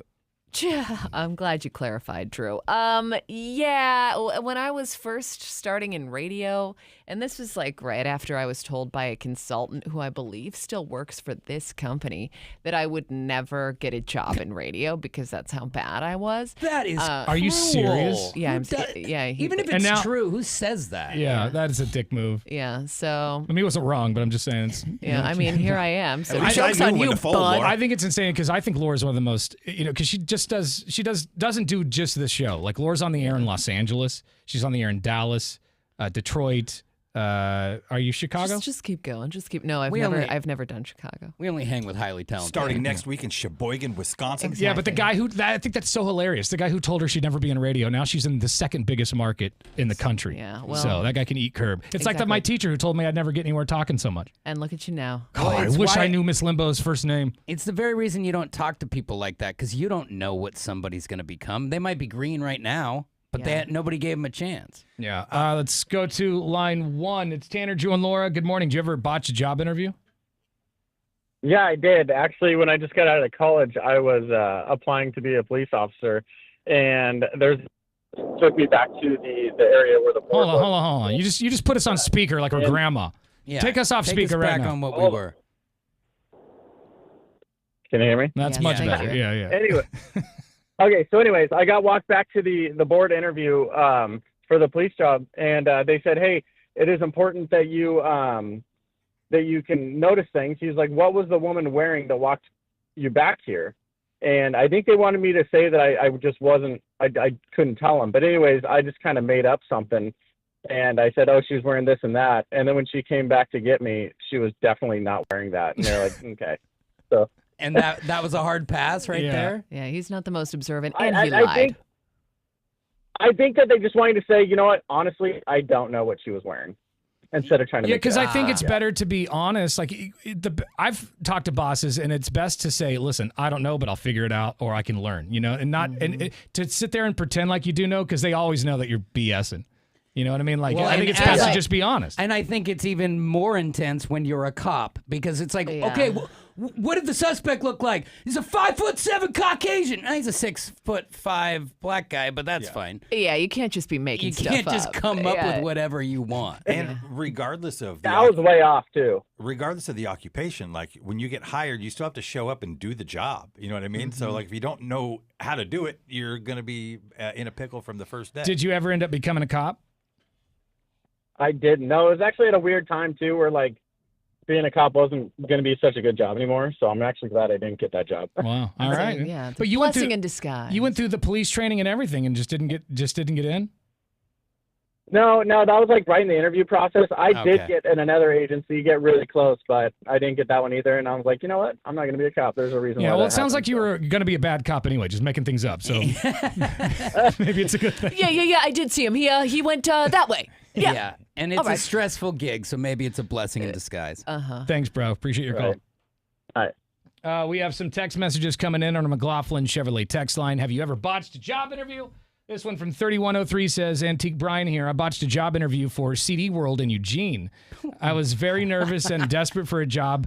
They asked me the names of the Beatles, and I'm like John Lennon, Paul McCartney, George Harrison, and Roscoe. Star. Roscoe. And I he love says, Roscoe. I know that's wrong, but it's something like that. And oh man. Anyway, didn't get the job. Okay, CD World, that's calm just right so down. pretentious. As some 2000s kid, what Ringo's name is, and you're not getting the gig. Yeah, Roscoe. he got You 3 out belong of at CD 4. World. Yeah. Yeah, he got George Harrison, and that's- who remembers that guy? That's true. Well, George Harrison is the best Beatle. No, he is not. Yes, he is. It's Paul McCartney, and everyone knows it. Okay, as long as you don't say John Lennon, I don't Just, care. Laura, we've had enough of your. I mean, you already knocked Credence off the air earlier. Just I stop. did do that. I hate CCR. All right, 98197. It's controversial. Our McLaughlin Just doubles Chevrolet down. text line. Have you ever botched a job interview? You've been watching the Tanner, Drew, and Laura SpyCam video stream, powered by coffee, Jello shots, and depression. Please stand by. Tanner, Drew, and Laura will be back in minutes. So be patient, for f***'s sake.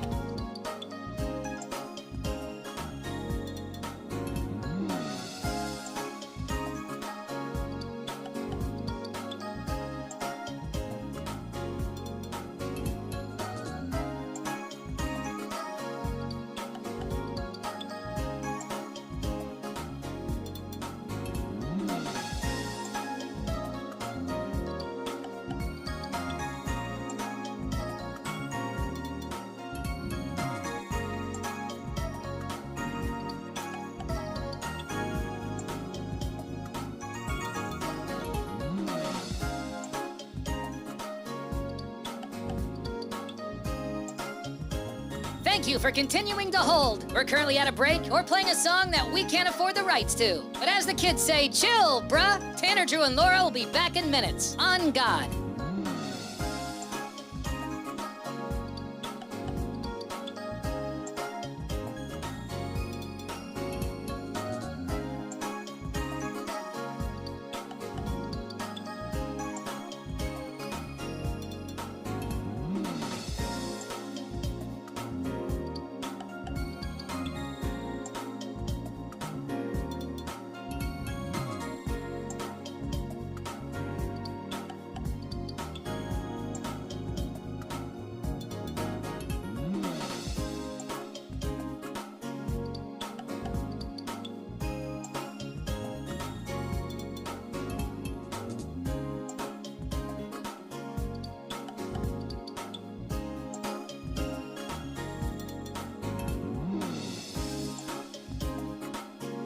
Tanner, Drew, and Laura will be back in minutes. In the meantime, follow the show on Instagram and TikTok at Tanner, Drew, and Laura.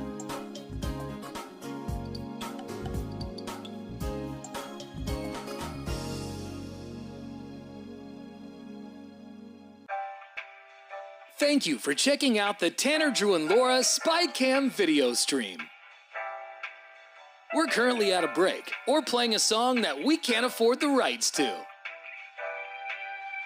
Please continue to stand by. Your viewership is very important to us. And remember, keep calm and bing bong, f***ers.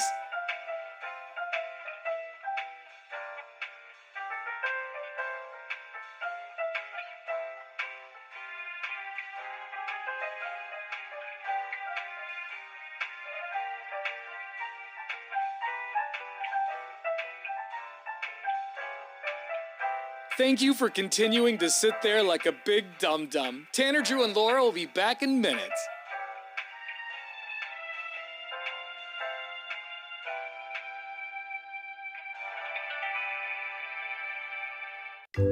Thank you for continuing to sit there and do nothing. Tanner, Drew, and Laura will be back momentarily. In the meantime, call your mom for God's sake.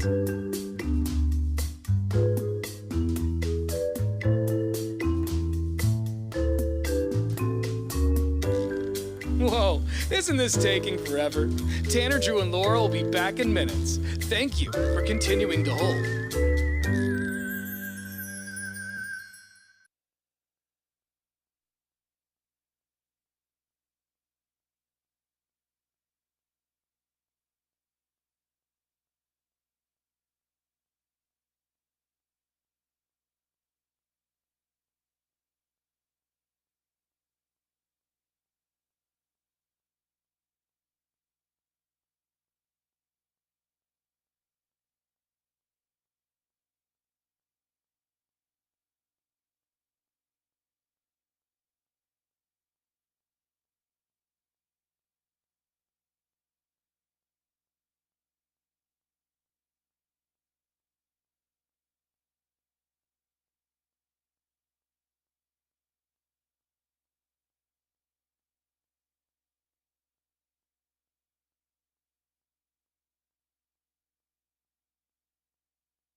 1, 2, 3. And now, Brew Sports.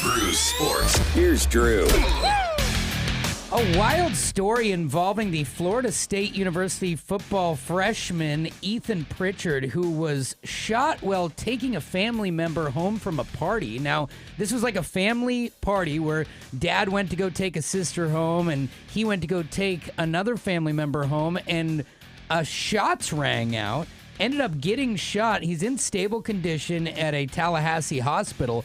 But his dad's saying today that he was actually shot in the back of the head. Oh. So lucky to be alive. And these random shootings, and it seems like it was just somebody popping off. I don't know if it was like gang initiation type behavior or what, but to have that type of reckless behavior where you just shoot without concern for others, hopefully they're able to track that person down. But Ethan doing better this morning as the family gathers to nurse him back to health. Tonight, the Philadelphia Eagles will be trying to defend their championship. Of course, they are the Super Bowl champs, and they'll take on the Dallas Cowboys this evening. Now, this game is also going to be the unveiling of the banners, and Nick Sirianni, their head coach, said, and I don't know if this is true that he didn't know, but he says, I didn't know we were doing the banners tonight. The team will not be out there for that because he calls it a distraction, and kind of you sitting there being like, remember us from last year when we have a job to do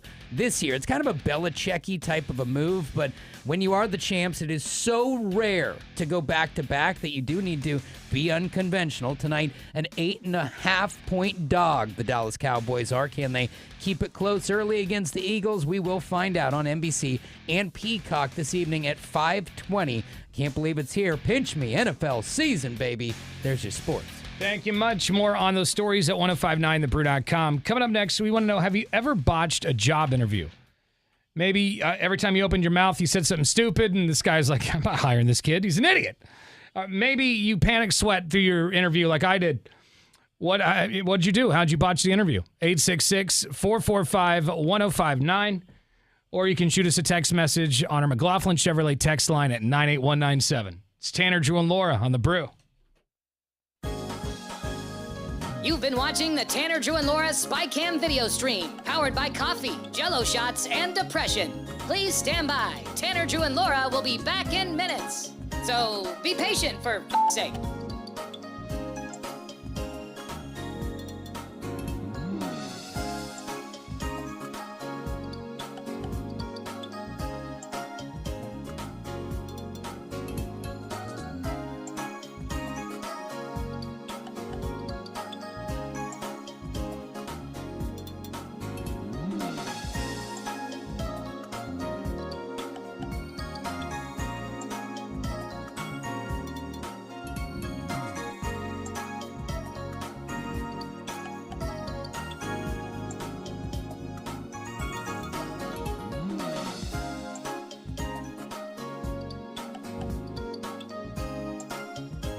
Thank you for continuing to hold. We're currently at a break or playing a song that we can't afford the rights to. But as the kids say, chill, bruh. Tanner, Drew, and Laura will be back in minutes. On God.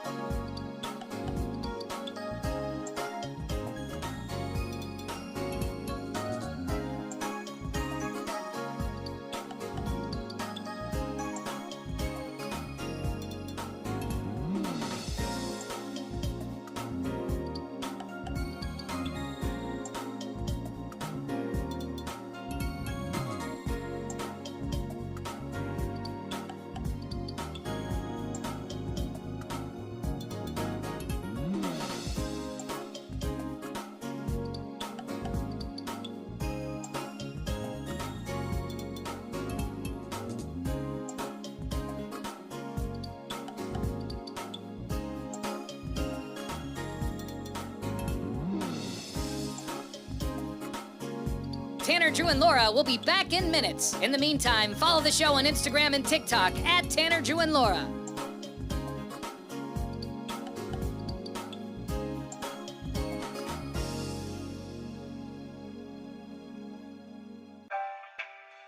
Thank you for checking out the Tanner, Drew, and Laura SpyCam video stream. We're currently at a break or playing a song that we can't afford the rights to. Please continue to stand by. Your viewership is very important to us. And remember, keep calm and bing bong, f***ers.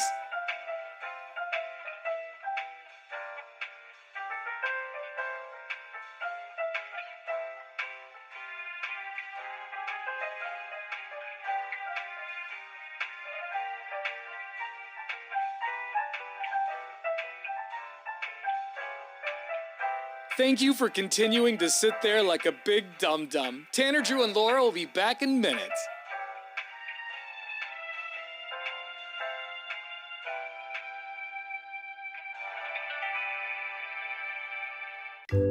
Thank you for continuing to sit there and do nothing. Tanner, Drew, and Laura will be...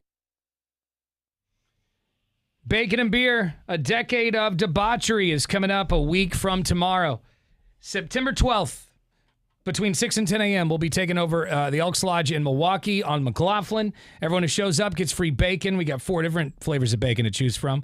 Tons of prizes, tons of surprises, stuff we haven't even announced yet that's going to happen down there.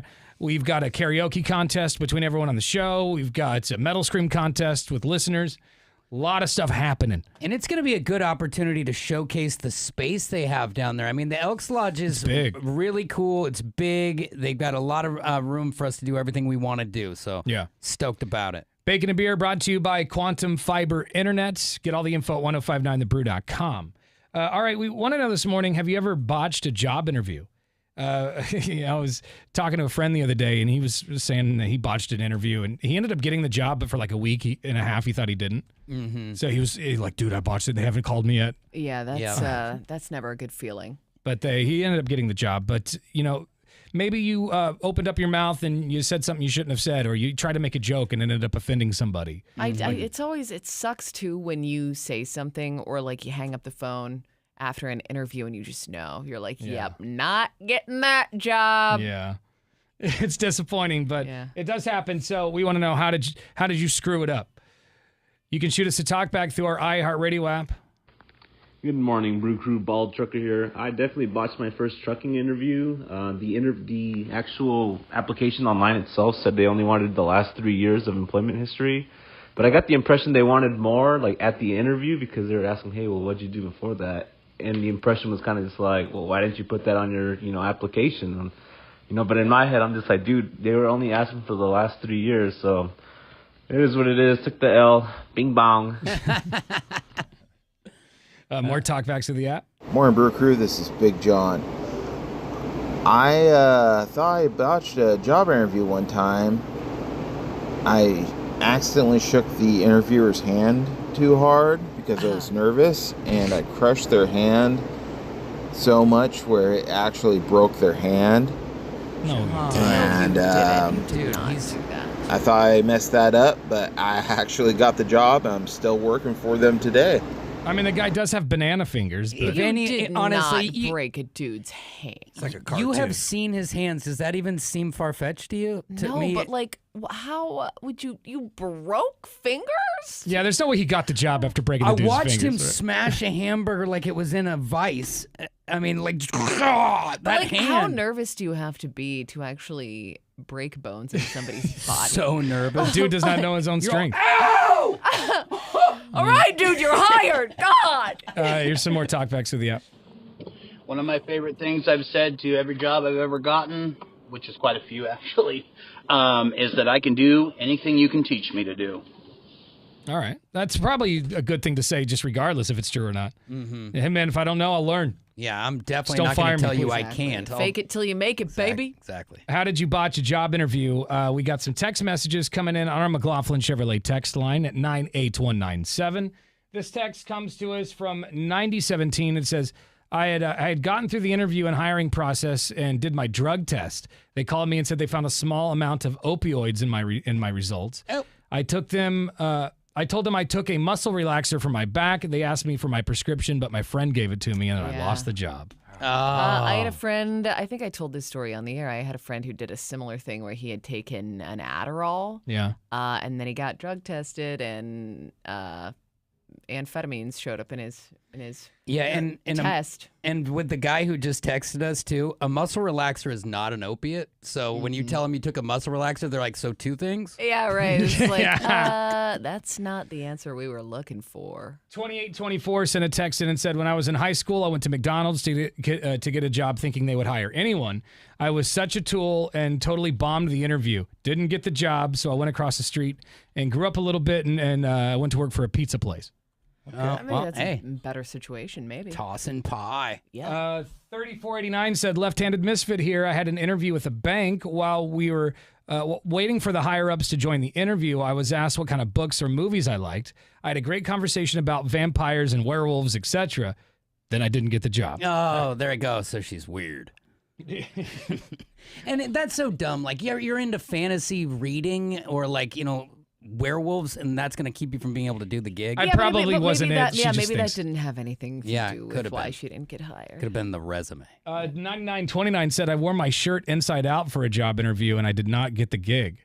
Well, did you do it on accident? I'm sure they did do it on accident. This guy's I feel like he can't not even put together whatsoever. Yeah, he can't even be trusted to put his shirt on. Yeah. I mean, when you can't put your clothes on correctly, that's a good indication I mean, you're not going to get your job. Right? I bet you that's a big... Not during a job interview. I bet you a big part of it is when you're the boss, they walk in and what they're wearing says a lot about them. Sure. Not style, but clean, pressed, or whatever. Inside out. Come on now. Have you ever botched a job interview? We got more talkbacks to our iHeartRadio app. Hey guys, a long time ago I was going for an electrical apprenticeship. My uncle said he'd get me in, no problems. I was going to go in with his company. I went in for the interview with the union. They asked me a bunch of questions about all these different types of wire. I had no idea what any of them were.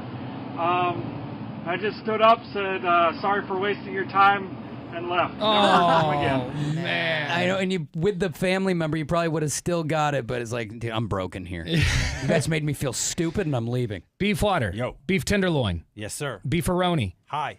You are the guy who hires like the street team people here. Well, Susan would be the one who technically hires everybody. We sit on them on the interviews together, though. All right, So yeah, you've seen it. Has anybody in there just said something and you're like, oh my God, I'm not hiring this person? No, it's the problem is I feel like with the younger folks these days is they don't say very much at all. Everybody's real closed in. The answers are real short. Not a lot of information, and you're pulling teeth the whole time. So it's a strange thing. Whenever I sat in on interviews, it always blew my mind when people didn't really know what we did, or like they couldn't name the radio stations in the cluster or something. You know what I mean? It's like, and you're trying to work here? You're completely unprepared. I feel like that's every person we've interviewed. Now, It's crazy. I don't know if you deal with this now with the way people are now, but when we would be looking for street teamers back in the day, when I first got into the industry, they would present their schedules. So it's like, oh, I want the job, but I'm only available XYZ. Like that's part of their forward. Like, I'm Sarah and I'm unavailable. Right. I also need 35 an hour to start, and we need to negotiate almost immediately for more. And I only work every other Saturday. And what's from the 7 to pattern 2. for growth for me into management? Ma'am, you're going to stack Coca-Cola and a Kia. Yeah. 3241 sent a text in and said, I passed a job interview at Les Schwab, but failed the drug test because I had cocaine in my system from the night before. Oh. But his tires were the fastest tires. But they had already made up shirts with my name patches on them. Oh, so did he get to keep the shirt? I think you got to keep the shirt, but maybe didn't get the No job. And or that's maybe a they good- kept the shirt and they go, we got to hire Sean. And, Right. and too bad for him because it's such a short-term drug in the system. He had to do it the night before. Why did you do it the night before Yeah, a job that's on you, interview, bro. dude? Yeah. Come I think on it's now. honestly, Les Schwab made a good decision here. It didn't hire the guy who was strung out on cocaine. Man, but Whatever, you've never seen a guy change a tire faster, though. That's true. This guy said he screwed up their job, or maybe it was a gal, screwed up their job interview with food poisoning. I had to get, I started to get hot flashes during an interview That for sucks. Build-A-Bear and ended up throwing up twice. The interview ended and the interview ended early and I went home super sick. I had food poisoning. Oh. yeah. I feel like you should at least get a second try because that's not your fault. But they're probably thinking, what is actually wrong with them? This kid's hungover. Yeah, they got issues. If they're not, I mean, it's one thing you already work there, and they're like, oh well, Tommy's got a bellyache. Yeah. You show up with one. You know, I haven't been in a job interview for so long that I'd probably screw it up. I don't even know. I'd be how to nervous and screw it interview up. For it. And I hate interview questions.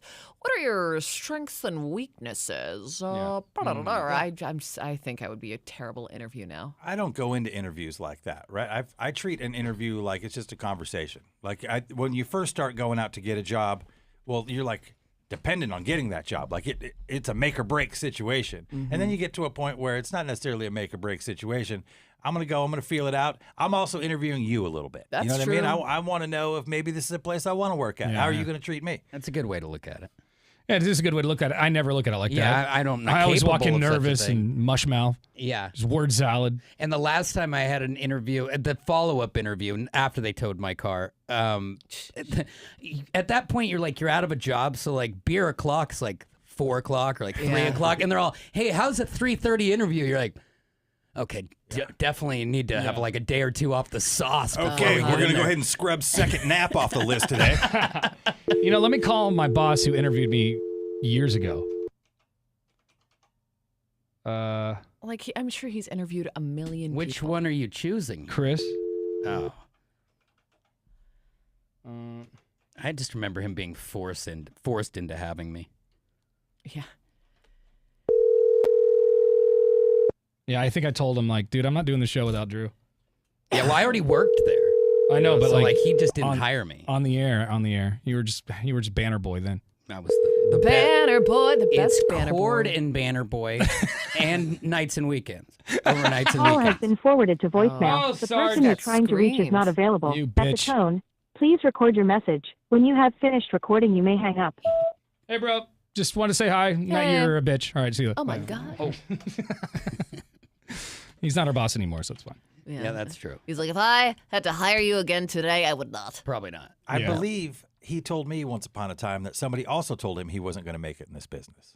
I think that's Chris? what they have Yeah. to tell us all at one point. There's always, I feel like in radio, there's always a guy who's threatened by you and is going to say that to you because he doesn't want you to do better than he did. People have when I moved to West Virginia for my first radio job, and then I got a job in Spokane because I could not spend another day in West Virginia. Yeah. My boss also told me, he's like, you're never going to make it in Spokane. Well, big, you think about big it, city life. everybody Like, what? in here comes from the adversity of it. The Yeah. Chris guy we just called, Tanner, myself, all were sitting in the same small market coffee table. You know, you were told to go home immediately. Mhm. I mean, you have to push through some barriers. Yeah, for sure. Yeah. I really want to get him on the phone. Let's try it again. You can call Michael and ask him about my interview. That sounds Okay. I guess we could do that. I mean, I was almost going to call that boring. I apologize. You don't have to. I bet you were just like, It is going to be the most vanilla conversation. She was Yeah. fine. Oh, she was so great. She was fine. Oh, She thanks, was, Michael. Tell him more about my quality. what he's not going to say is that she was so hot and I wanted to work with her. That would be a weird thing to say. Well, you know that's what he was thinking. Hi, it's Chris. Hey, Chris, it's Tanner, Drew, and Laura. Good morning. What are you doing? Hey, dude. What are you doing? He's always like, Good. why am That I? is What? a valid question. We're Why are talking you about guys the good going? old days again. Yeah, dude. Do you remember? We were talking about botching job interviews, and do you remember? I don't think I botched it because you hired me, but do you remember the interview that I did when I came down to Eugene to visit you when you used to wear that ripped up green sweater all the time? It wasn't ripped up, but okay. Yes, let's it go. was. And he had the blurple fleece coat. Dude, so he would wear the same like green sweater every single day, and it was falling apart. There were holes all over it. Tanner, that was lucky. You're making me sound like Mr. Rogers. But let's go. No, Mr. Rogers didn't have holes in his clothes. he had a ton of He wore sweaters. a new cardigan every day. Okay. So this is when you went to go work at KDUC. Yeah, so when I moved from Portland from Z100 down to 104.7 KDUC, do you remember that interview with me? I remember having a few. Yeah, I remember talking to you. What was your- What do you think? What's botched with it? Well, I'm It was wondering, great. like, did I Was it botch it? botched? Did I make a good first impression, or did you think I was a little did. weird, or what? No, well, you're a radio guy, so being weird is a plus. I mean, right? that just fair. that comes with the territory. It's hurtful, but fair. Yeah.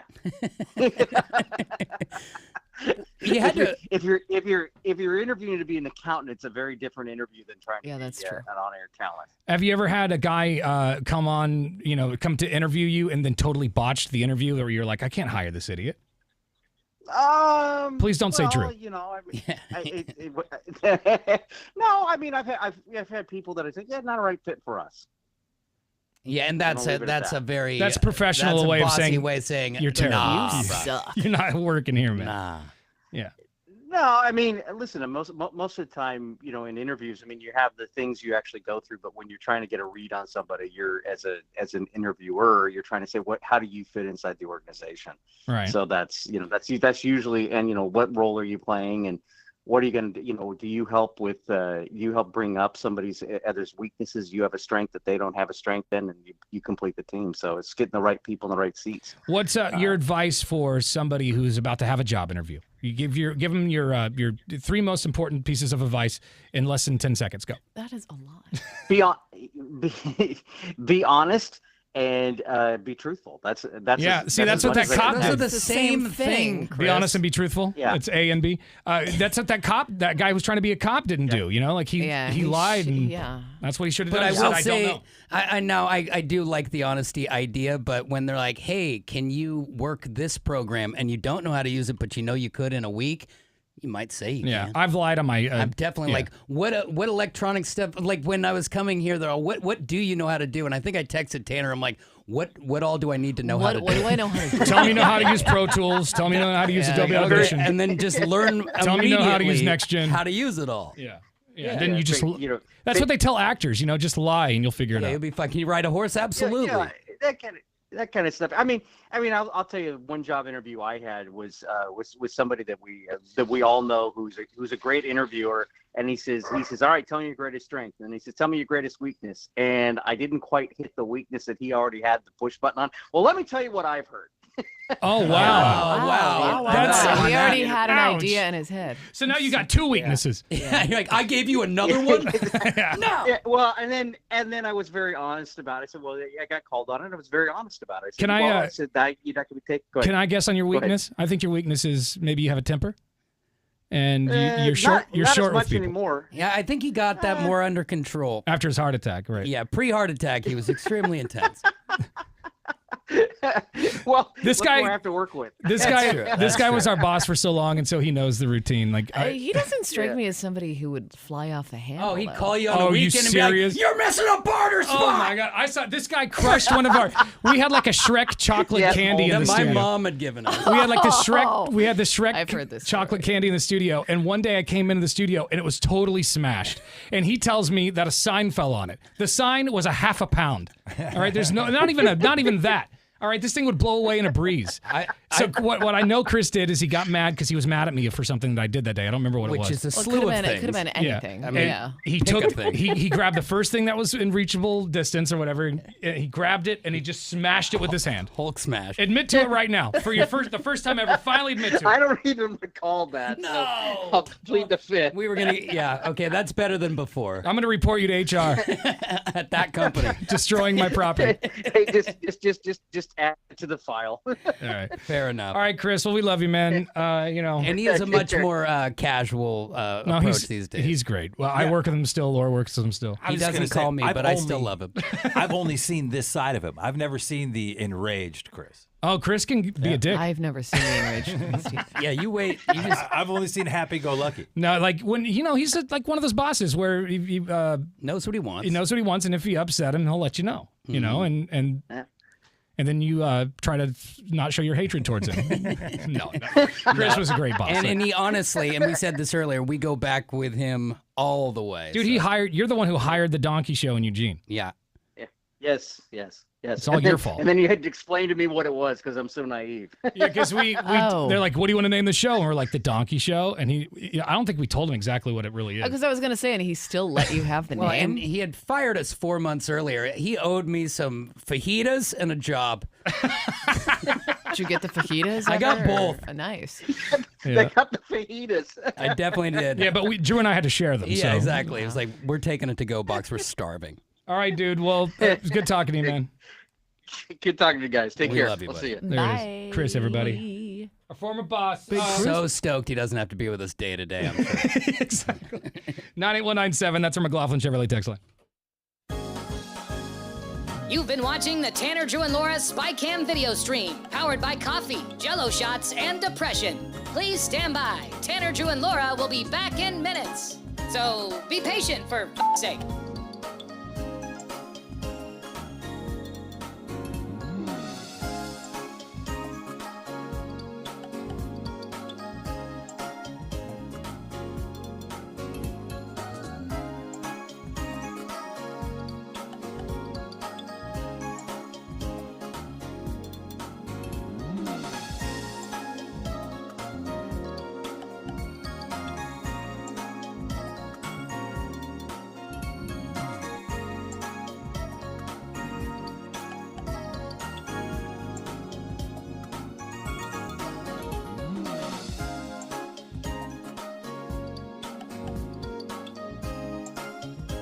Thank you for continuing to hold. We're currently at a break or playing a song that we can't afford the rights to. But as the kids say, chill, bruh. Tanner, Drew, and Laura will be back in minutes. On God.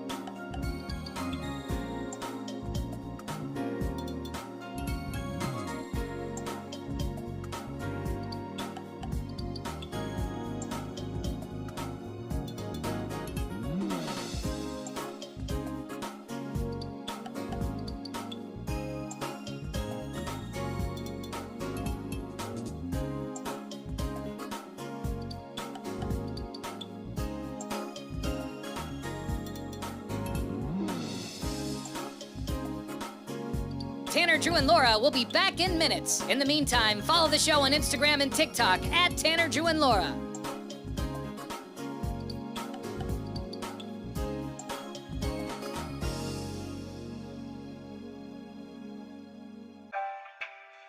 Thank you for checking out the Tanner, Drew, and Laura SpyCam video stream. We're currently at a break or playing a song that we can't afford the rights to. Please continue to stand by. Your viewership is very important to us. And remember, keep calm and bing bong, f***ers.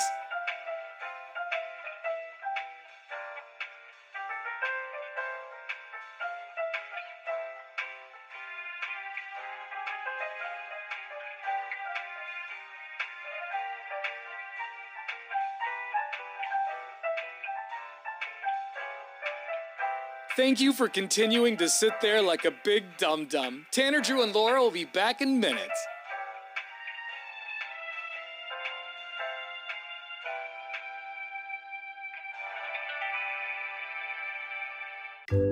Thank you for continuing to sit there and do nothing. Tanner, Drew, and Laura will be back momentarily. In the meantime, call your mom for God's sake.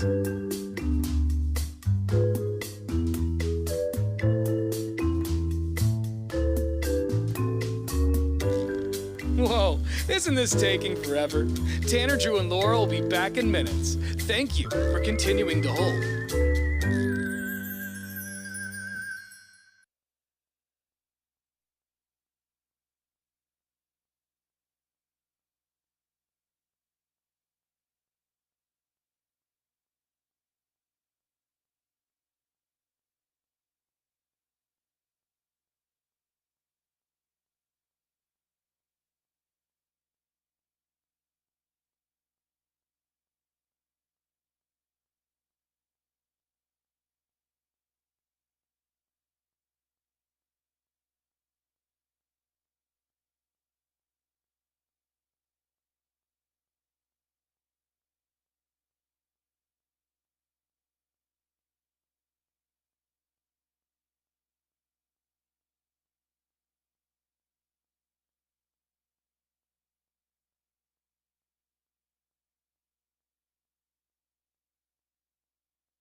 Portland's Rock Station, 105.9 The Brew. It's Tanner, Drew, and Laura.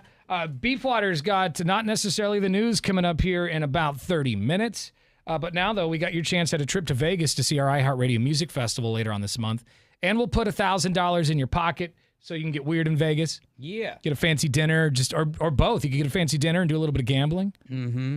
Like, I got a buddy who just won $50,000 on the slot machine in Vegas. So Well, how it come that is never happens possible. to me? I know. Well, it right? happened to somebody at least that you know exists. So Yeah. it is a thing. It's fair. So if you want to go to see The Offspring, Sammy Hagar, Bryan Adams, and many more at our iHeartRadio Music Festival in Vegas and win a grand, you got to listen to this station all day. Yes. All day and all night. For a keyword. Never stop. Yeah, here's the keyword. You've been watching the Tanner, Drew, and Laura SpyCam video stream, powered by coffee, Jello shots, and depression. Please stand by. Tanner, Drew, and Laura will be back in minutes. So be patient, for f***'s sake.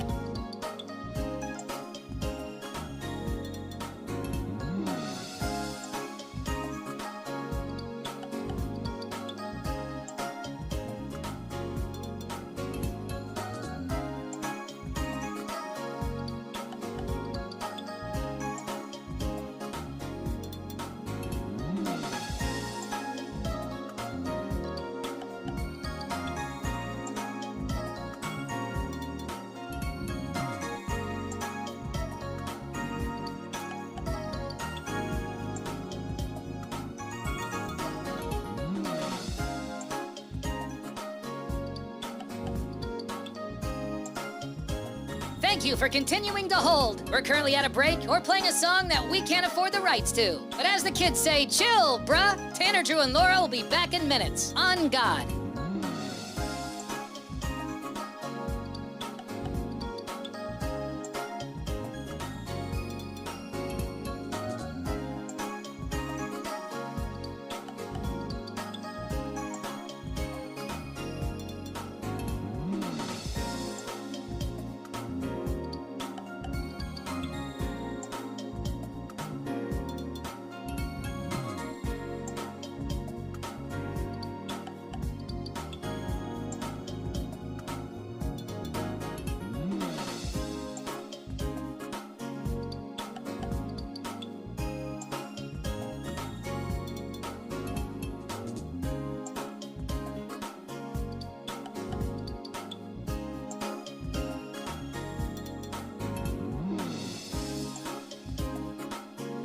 Tanner, Drew, and Laura will be back in minutes. In the meantime, follow the show on Instagram and TikTok at Tanner, Drew, and Laura.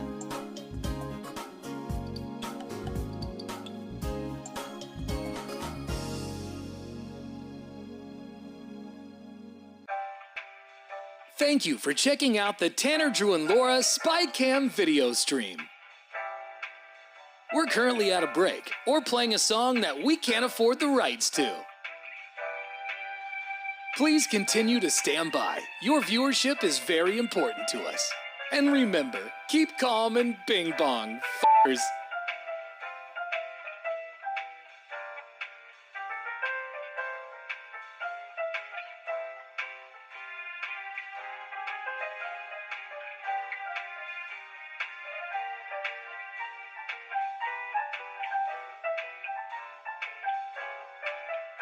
Thank you for continuing to sit there like a big dum-dum. Tanner, Drew, and Laura will be back in minutes.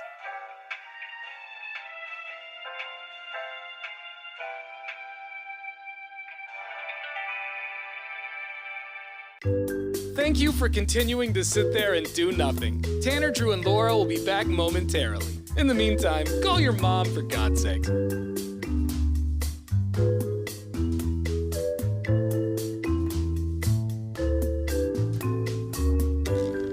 Whoa, isn't this taking forever? Tanner, Drew, and Laura will be back in minutes. Thank you for continuing to hold.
1059 The Brew. It's Portland's Rock Station. Tanner, Drew, and Laura. So I don't know what's going on with these airlines. Always losing things. You know, Beefwater lost 2 laptops when he went to Disneyland a couple weeks ago. Did you ever get those back finally?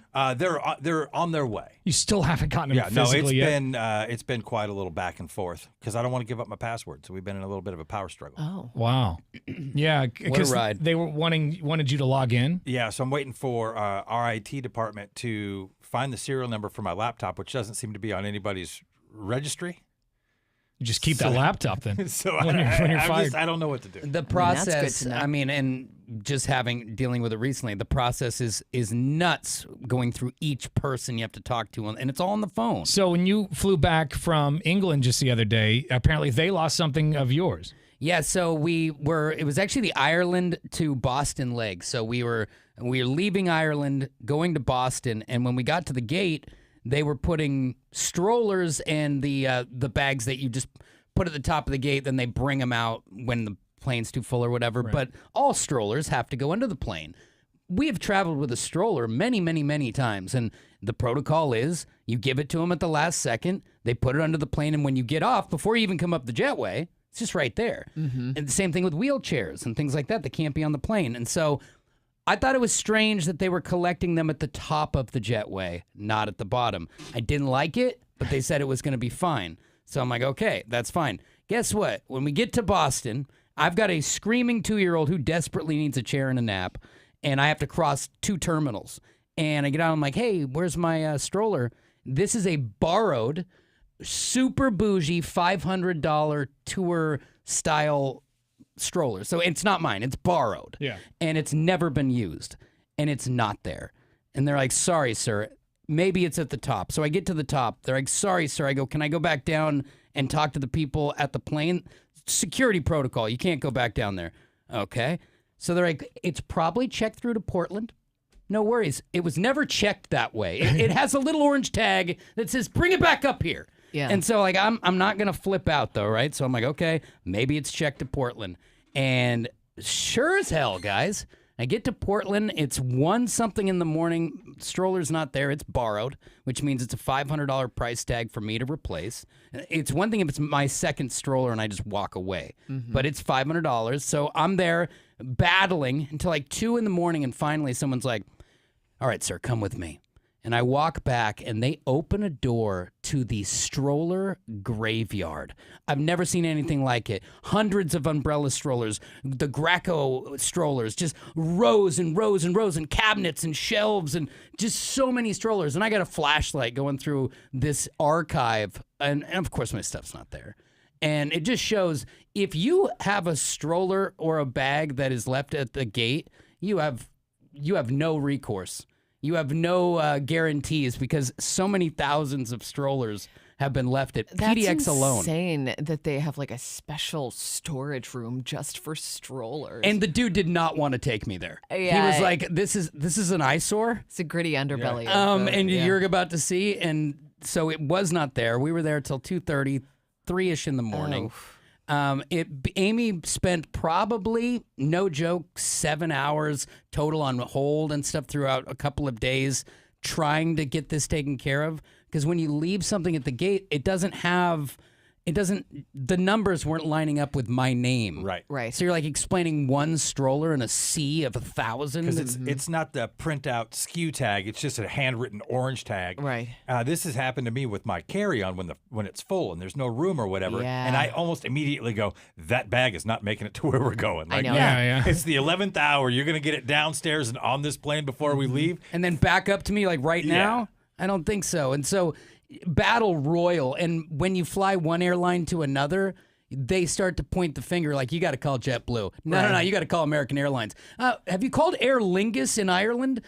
Dude, so intense. So did they ever find your stroller? Eventually, JetBlue, who wasn't even the carrier who carried it, we got one saint of a human who found it and had it sent from Boston, where it was left, to Portland. And the one thing that is cool, when your bags hit PDX, they come to your house within 2 hours. Oh, wow. Like if you have a set deal, they just have an independent contractor like nice. Amazon. grab that bag and bring it. So And that guy's, like Beefwater said earlier, that guy's always the hero. Right? Yeah. He shows up with your stuff, and you're like, oh, thank you. My underpants. Every doorbell you ring, you're the hero of the day. And he was a hero at our house because that saved me $500. Now the neighbor was like, "Don't worry about it," but that doesn't. You don't do that. You borrow something spanking new. You're responsible. Well, at least they found it. You They know, you did. didn't have to do what Beefwater's done with his laptop. Wait, so do you have it back? Do you know it's not broken? Oh yeah, we have it, and we Nice. scrubbed it down. It's ready for return. Perfect. You know, if this were a meme, Drew, you know what audio would be attached to it? Nothing beats a Jet2 holiday. And So- right now, We're down there in baggage claim with JetBlue, and trust me, the term was being brought up by everyone else in the group. Yeah. Well, But yeah, there you we're go. glad you found it. But It's all that- good, and hopefully, Beefwater's stuff will get the same return somewhat soon. Wait, did you ever get your ID back? Yeah. Okay. Well, I got a new ID. Oh, so they never found yours. Yeah, no, that's still. Now he's allowed I to feel like travel. somebody found it and threw it right in the garbage. He's like, well, this isn't a real ID. They It's lost useless. It. They lost it at the check-in counter At TSA. So somebody had It's it. in a drawer somewhere. I bet you it's in a drawer that looks a lot like the umbrella closet. Yeah. Just a big, like a card catalog of if, IDs. If you've ever been to Disneyland, you kind of know what that looks like because you'll just go up to like a haunted mansion and you'll just see a sea of strollers because people are in line and stuff and Yeah, the airport definitely has that feel. yeah. All right, well, glad you got it back. Who was it? Your brother's stroller? No, my neighbor. Neighbor. If it was my brother, I'm not paying $500. Yeah, right. Be like, sorry, bro. Yeah, I don't know what happened, dude. I don't Dude, tell you. you were there. You saw it. They did Yeah. it to me. Well, that's good. You got it back. Yeah. I mean, it seems. I want to say it's crazy that this happens, but it seems to be so much frequency in people having issues with travel. Just my thing is this one thing is that if I'm in a wheelchair, I'm not going to leave my wheelchair at the top of the jetway. That would be cruel.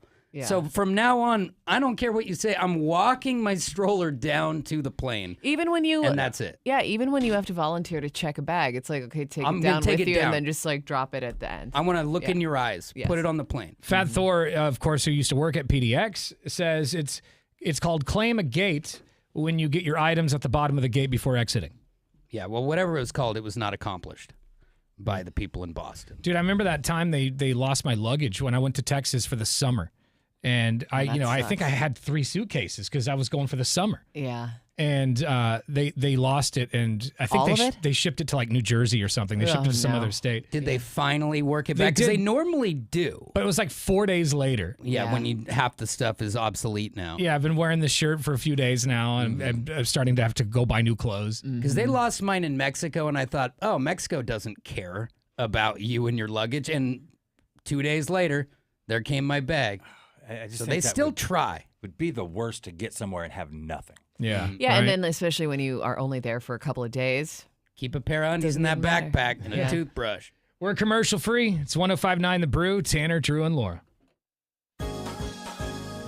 You've been watching the Tanner, Drew, and Laura SpyCam video stream, powered by coffee, Jello shots, and depression. Please stand by. Tanner, Drew, and Laura will be back in minutes.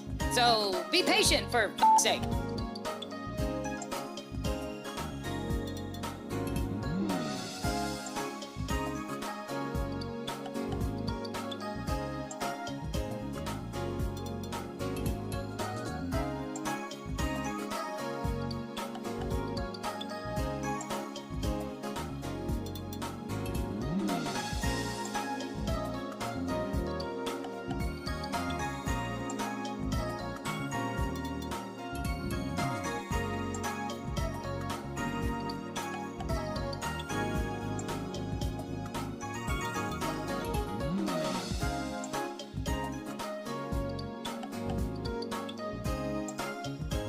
Thank you for continuing to hold. We're currently at a break or playing a song that we can't afford the rights to. But as the kids say, chill, bruh. Tanner, Drew, and Laura will be back in minutes. On God.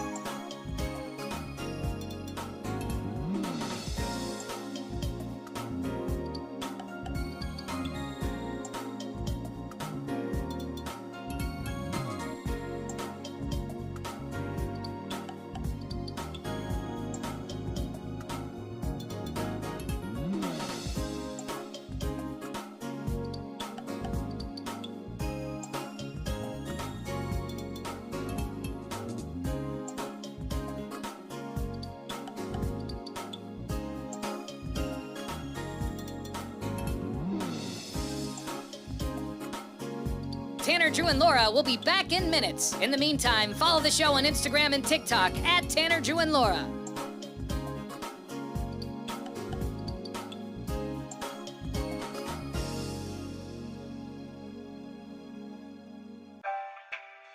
Thank you for checking out the Tanner, Drew, and Laura SpyCam video stream.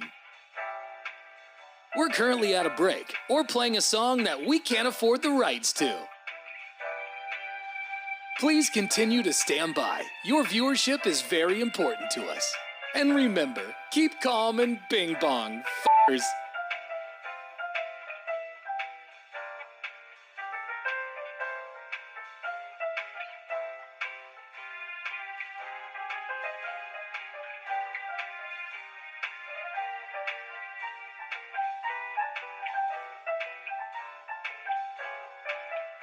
Thank you for continuing to sit there like a big dum-dum. Tanner, Drew, and Laura will be back in minutes.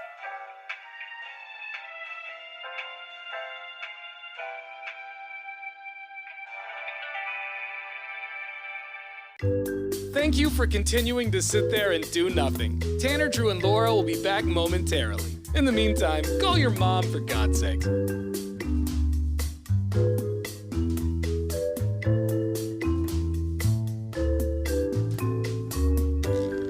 Whoa, isn't this taking forever? Tanner, Drew, and Laura will be back in minutes. Thank you for continuing to hold.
We are getting closer and closer to Bacon and Beer, a decade of debauchery. It's our 10th anniversary of Bacon and Beer, going down next Friday morning, September 12th, at the Elks Lodge in Milwaukee.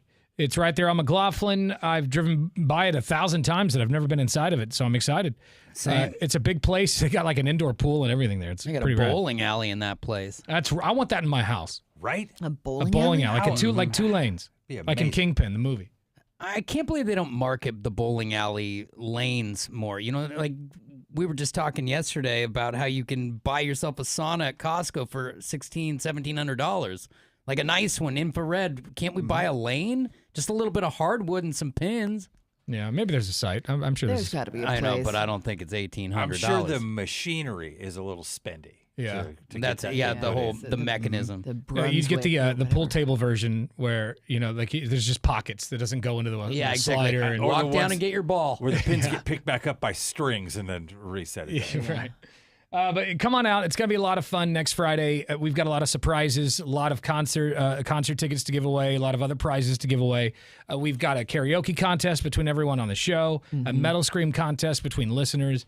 It's going to be a lot of fun. So come on down. And also 4 different flavors of bacon at Bacon and Beer next Friday. Mm-hmm. Which is crazy. Have you ever had more than one flavor of bacon at a bacon and beer? Not at a bacon and beer. Yeah, I but don't think that, so. Like the brown sugar on bacon is one of my favorite The things. teriyaki bacon sounded kind of good. Yeah, the sweet chili, was that the other? Yeah, I think all of it sounds pretty dang good right now, but that's also because I'm starving right now. Yeah, right. Well, it's free to everyone who shows up next Friday. Bacon and Beer, a decade of debauchery. Get all the info online at 1059thebrew.com. It's all brought to you by Quantum Fiber Internet. All right, it is time for Beef Water's Not Necessarily the News. You know, the mainstream media is caught up with, what's going on in the world, and a lot of stories, a lot of great stories fall through the cracks. This is the stuff the legacy media won't talk about. Yeah, we're digging into that crack in the seat. Beef Water, what's not in the news this week? Well, lots of things. Starting off with, you guys familiar with that event that happens every year where people just throw tomatoes at each other? No. It happens every year. Okay. Thousands of people painted a town red with tomato pulp yesterday, flinging fruit at one another in the 80th anniversary of Spain's famous tomato street fight. Dude, I've seen video of it. Yeah, and it's been going on for a it long looks time. pretty gnarly. Like the streets just start to look pretty gnarly, but I think it'd be fun to just blast somebody in the back of the head with a tomato. Well, and once you're in, right? Like you're gonna get destroyed. Your clothes are gonna get wrecked. It's the same thing. Once you're wet, you just ride. Yeah. And I'd it be in goes for an hour straight. Wow. Man. So it's an hour straight of So- just tomato flinging. They tarp the buildings off. Where do they get these tomatoes? Because I feel like if they're like not to a certain ripeness, that could really hurt. Well, that's a very good question, Laura. And the tomatoes thrown, it's a tomato that's not meant for consumption. So they grow tomatoes specifically for this event to the tune of 120 tons. That's a lot of tomatoes, and just the sauce that's Yeah. on the ground after. The You can make a hell of a streets. pizza. So for 15 euros or $17.50 American, you can buy yourself a ticket and you can get there and you can chuck tomatoes and peg people at your leisure. That'd be fun. For an hour. All they ask you to do is to smash that tomato first so you're not just baseballing people in the face. And I like the bro code. Come on, bruise it up, and then throw it. There's somebody who's not doing that. Oh, yeah, they're throwing green ones. Yeah.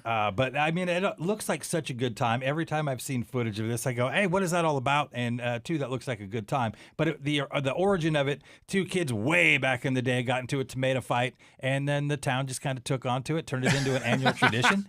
And, That's actually kind of rad. Crazy. Let's honor bad behavior with a full-blown festival. If like back in the day, 2 kids broke out into a tomato fight, and then like the whole neighborhood got involved, Yeah. I bet that was so much fun. Well, I feel like we lack these kinds of annual traditions. Yeah. And it would be cool to have that in town and be able to take Well, part now in that. Laura goes and looks at the puffins. Oh, well, that's Puffins. true. Or whatever birds The fly. swallows, the They're swifts. The swifts. And also, I only went once. That's a one, All right, well, one and done. They do it every year, you though. don't need to blow the premise.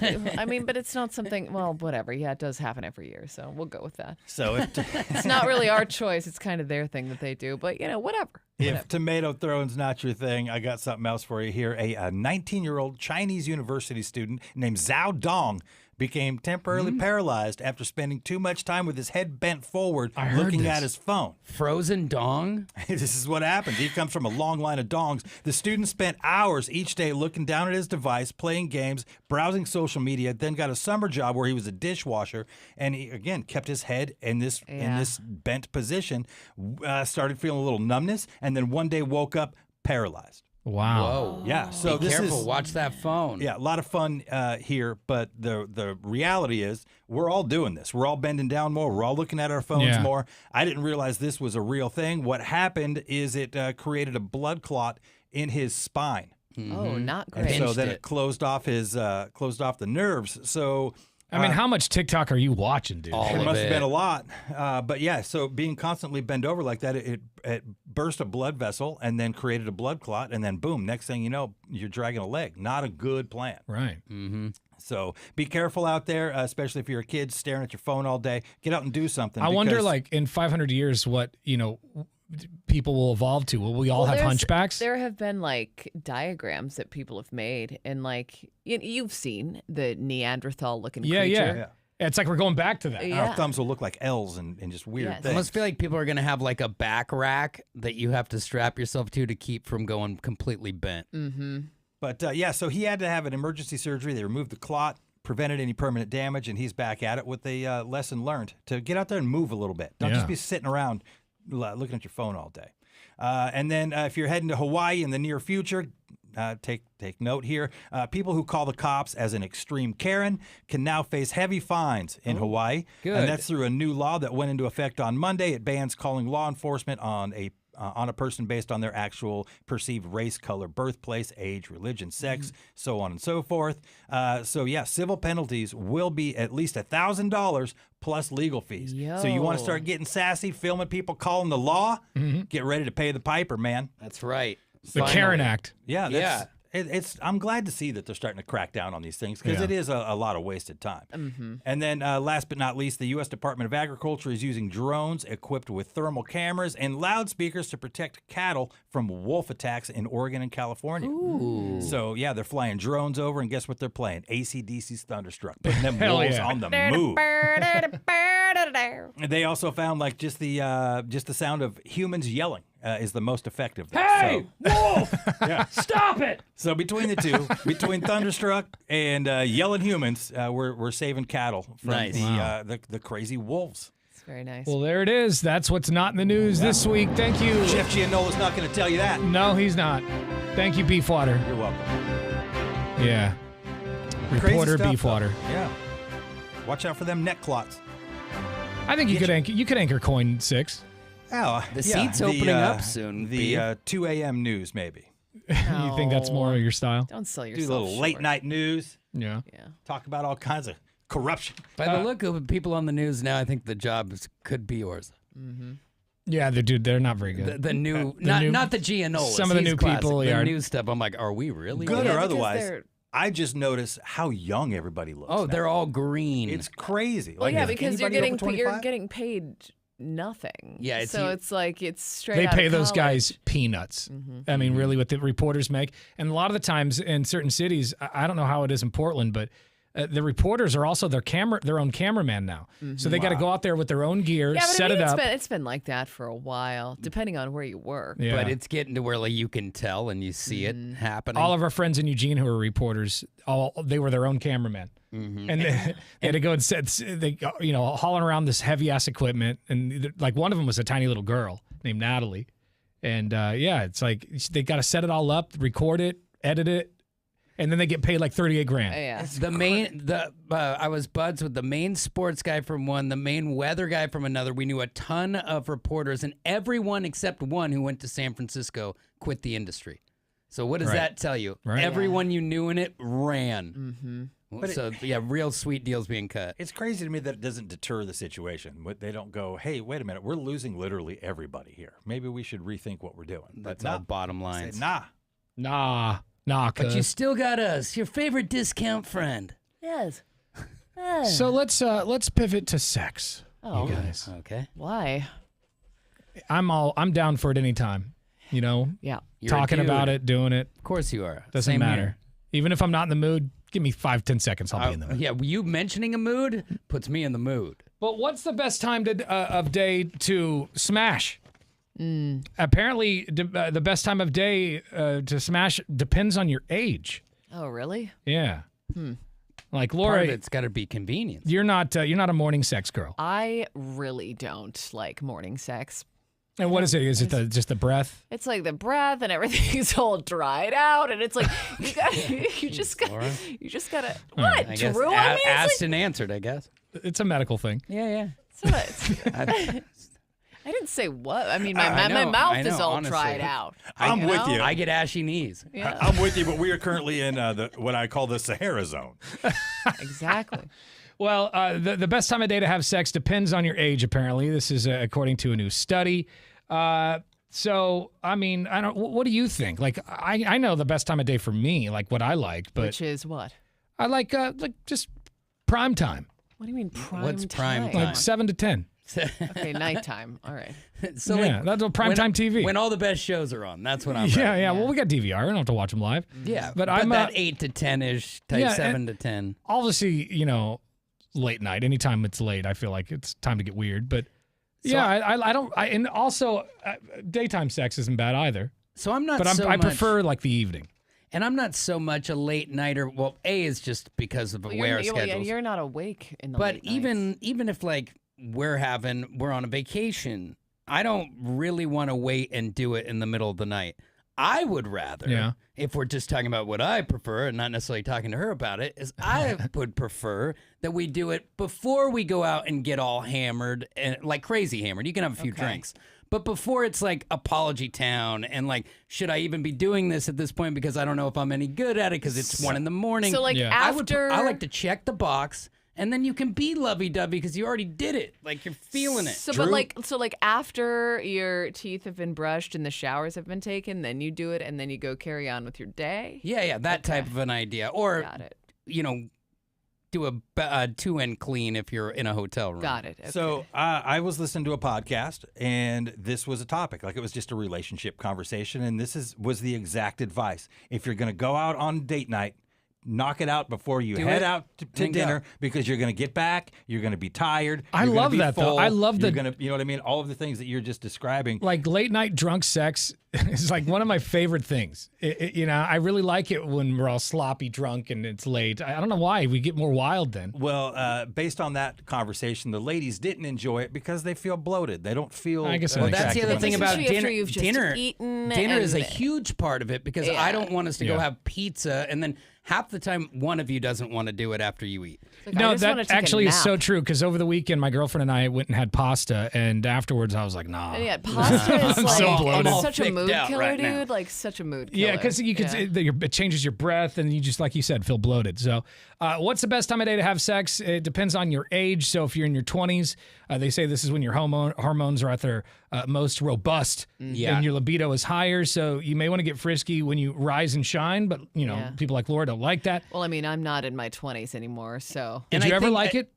I mean, it was never my preferred, but I can definitely see myself maybe when I was younger liking it more than I do now. And you're in a different scenario, whereas in like say you hook up with somebody and maybe you hook up often, but in the morning they're leaving probably for a couple of days because you're 23 or 21. You're not in a committed relationship, so one more time before you go is not a bad idea. Yeah, I was just thinking when you're younger, it also opportunity. You know what I mean? Like you kind of got to strike while the iron's Yeah, hot. Now or never, bud. Now, they say whether you want kids or not, biologically in your 20s, your body's telling you to make babies. So, Right. You're probably pretty worked up in your 20s. Yeah. In your 30s, they say, think of this as your era for embracing scheduled sex. There we go, Drew. baby. Drew's got Just that let under it- control. Just let it roll into your 40s. According to the sexperts, the best time is whenever you have time, because small kids and job stress can really get in the way of all that stuff. So listen, if you're in Drew's situation, you got 3 kids, one of them, basically brand new.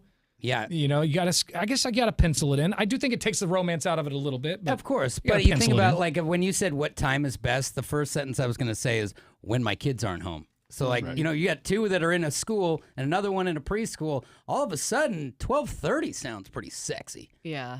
Now I Yeah, don't because have you one in can. preschool yet, so that's not like a reality, but one day. Yeah, my mom didn't care. I'm like, Mom, I'm late for school. That's all I hear from the bedroom. Wow. What's the best time to have sex when you're in your 40s? Anytime you can Evening get it. time, probably. Well, I mean, depending on if you've got kids in the house. It's probably that bedtime o'clock. I'm Yeah. guessing for people who are more conventional to me, it's like that 9 p.m. Well, routines may change again during this decade, and that means the return of spontaneity. Morning sex might make a comeback, but long lunch breaks are a good option as well. Dude, what is it, afternoon delight? Yeah. It's fantastic. Afternoon delight. I love it. Yeah. I do love it. But it's like, I do feel like it's a spontaneous thing. It's true. Yeah, that's not something that's going to happen all the time. It's like Right. fun every once in a while. Unless it's on the schedule. Yeah, I that's always, true. I've Unless I've always got it been on a- the calendar. Always been a fan of after Matlock. Oh, is that your time to have sex? He likes us to call it lock it up. If you're in your 50s, they say the best time to have sex at this age is, they say it's less about frequency and more about sensuality. Yeah, the best time's 35 minutes after a Viagra. They say, Yeah. um, When you're 50, No, you I mean, think? 25. Go get it. they say timing-wise, mornings and middays are ideal when you're in your 50s. Mornings and middays? You're going to have to adapt, Laura. I feel like this is a list for people who had kids younger. Like, people have kids later now, like 50-something doing it at noon. And also, you're still working. Like, who's at home in the middle of the day just to, like, get some nookie? I mean, I like the idea. It just seems far-fetched. Sure. I'm hearing a lot of negativity in this room right now. Finish your oatmeal. We got things to do. I like this. I like this. hope the I like where this is passion- going. I hope the passion never dies, all the way to the age where everyone else is grossed out by your own behavior. Yeah. But as long as you're happy. So in your 60s and beyond, when's the best time to smash? They say that this is the time to prioritize pleasure. And this hormone expert says 60 plus set can look forward to a new phase of sexuality that's richer and more intentional than ever. But that's when, like, your grandparents get creepy. The Cialis 3-day bender, they call Yeah, that. like, dude, when like old people start getting all sexual, like, I'm super happy for them, but I'm creeped out. But that's my whole point is, once it grosses you out, like, you shouldn't be sharing with others, like, at that point. But I hope I'm still being Well, and Well, they do say, like, from STDs or... That's what I was going to say. But if you're in a Yep. committee, that's more like you're at the old folks' home dragging your. And what do they say popsicle. about the STDs in old folks' homes, Laura? They run rampant. Yeah. Because people are getting busy. It's way high. Yeah. It's way high. So, I mean... Which is gross, because who brought it into the game in the first place? There was no Yeah, STDs in the 40s. That's What happened? true. All right, more of your calls and talkbacks coming up here in a few minutes. We'll also find out what's trending. You've been watching the Tanner, Drew, and Laura SpyCam video stream, powered by coffee, Jell-O shots, and depression. Please stand by. Tanner, Drew, and Laura will be back in minutes. So be patient, for f***'s sake.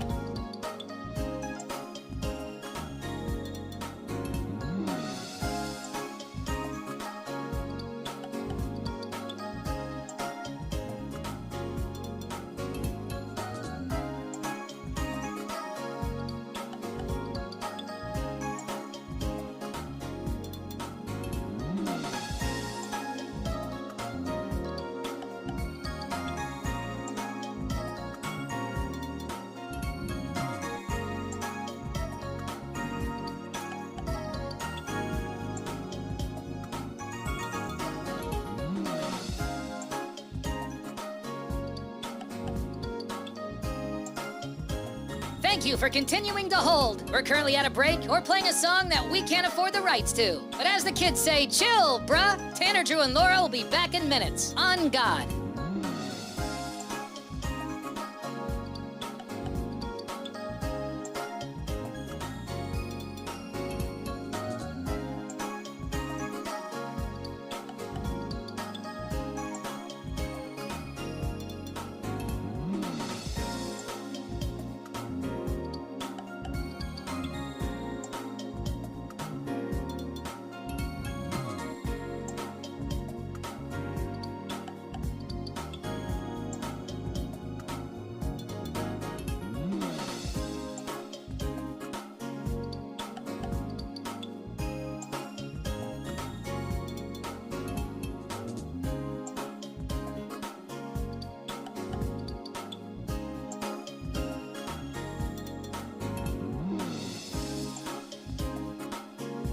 Tanner, Drew, and Laura will be back in minutes. In the meantime, follow the show on Instagram and TikTok at Tanner, Drew, and Laura.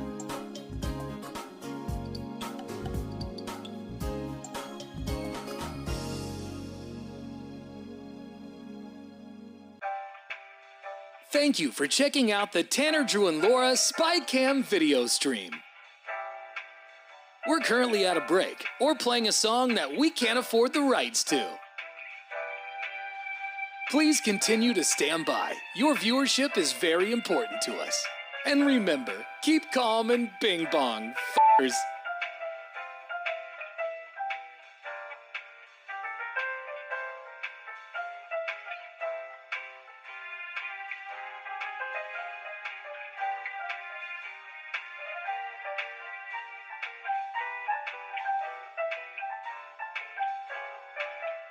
Thank you for continuing to sit there like a big dum-dum. Tanner, Drew, and Laura will be back in minutes.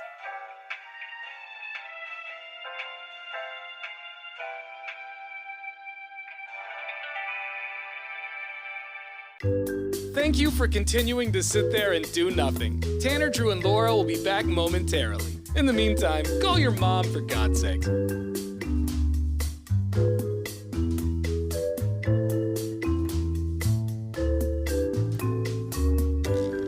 Whoa, isn't this taking forever? Tanner, Drew, and Laura will be back in minutes. Thank you for continuing to hold.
Now, what's trending?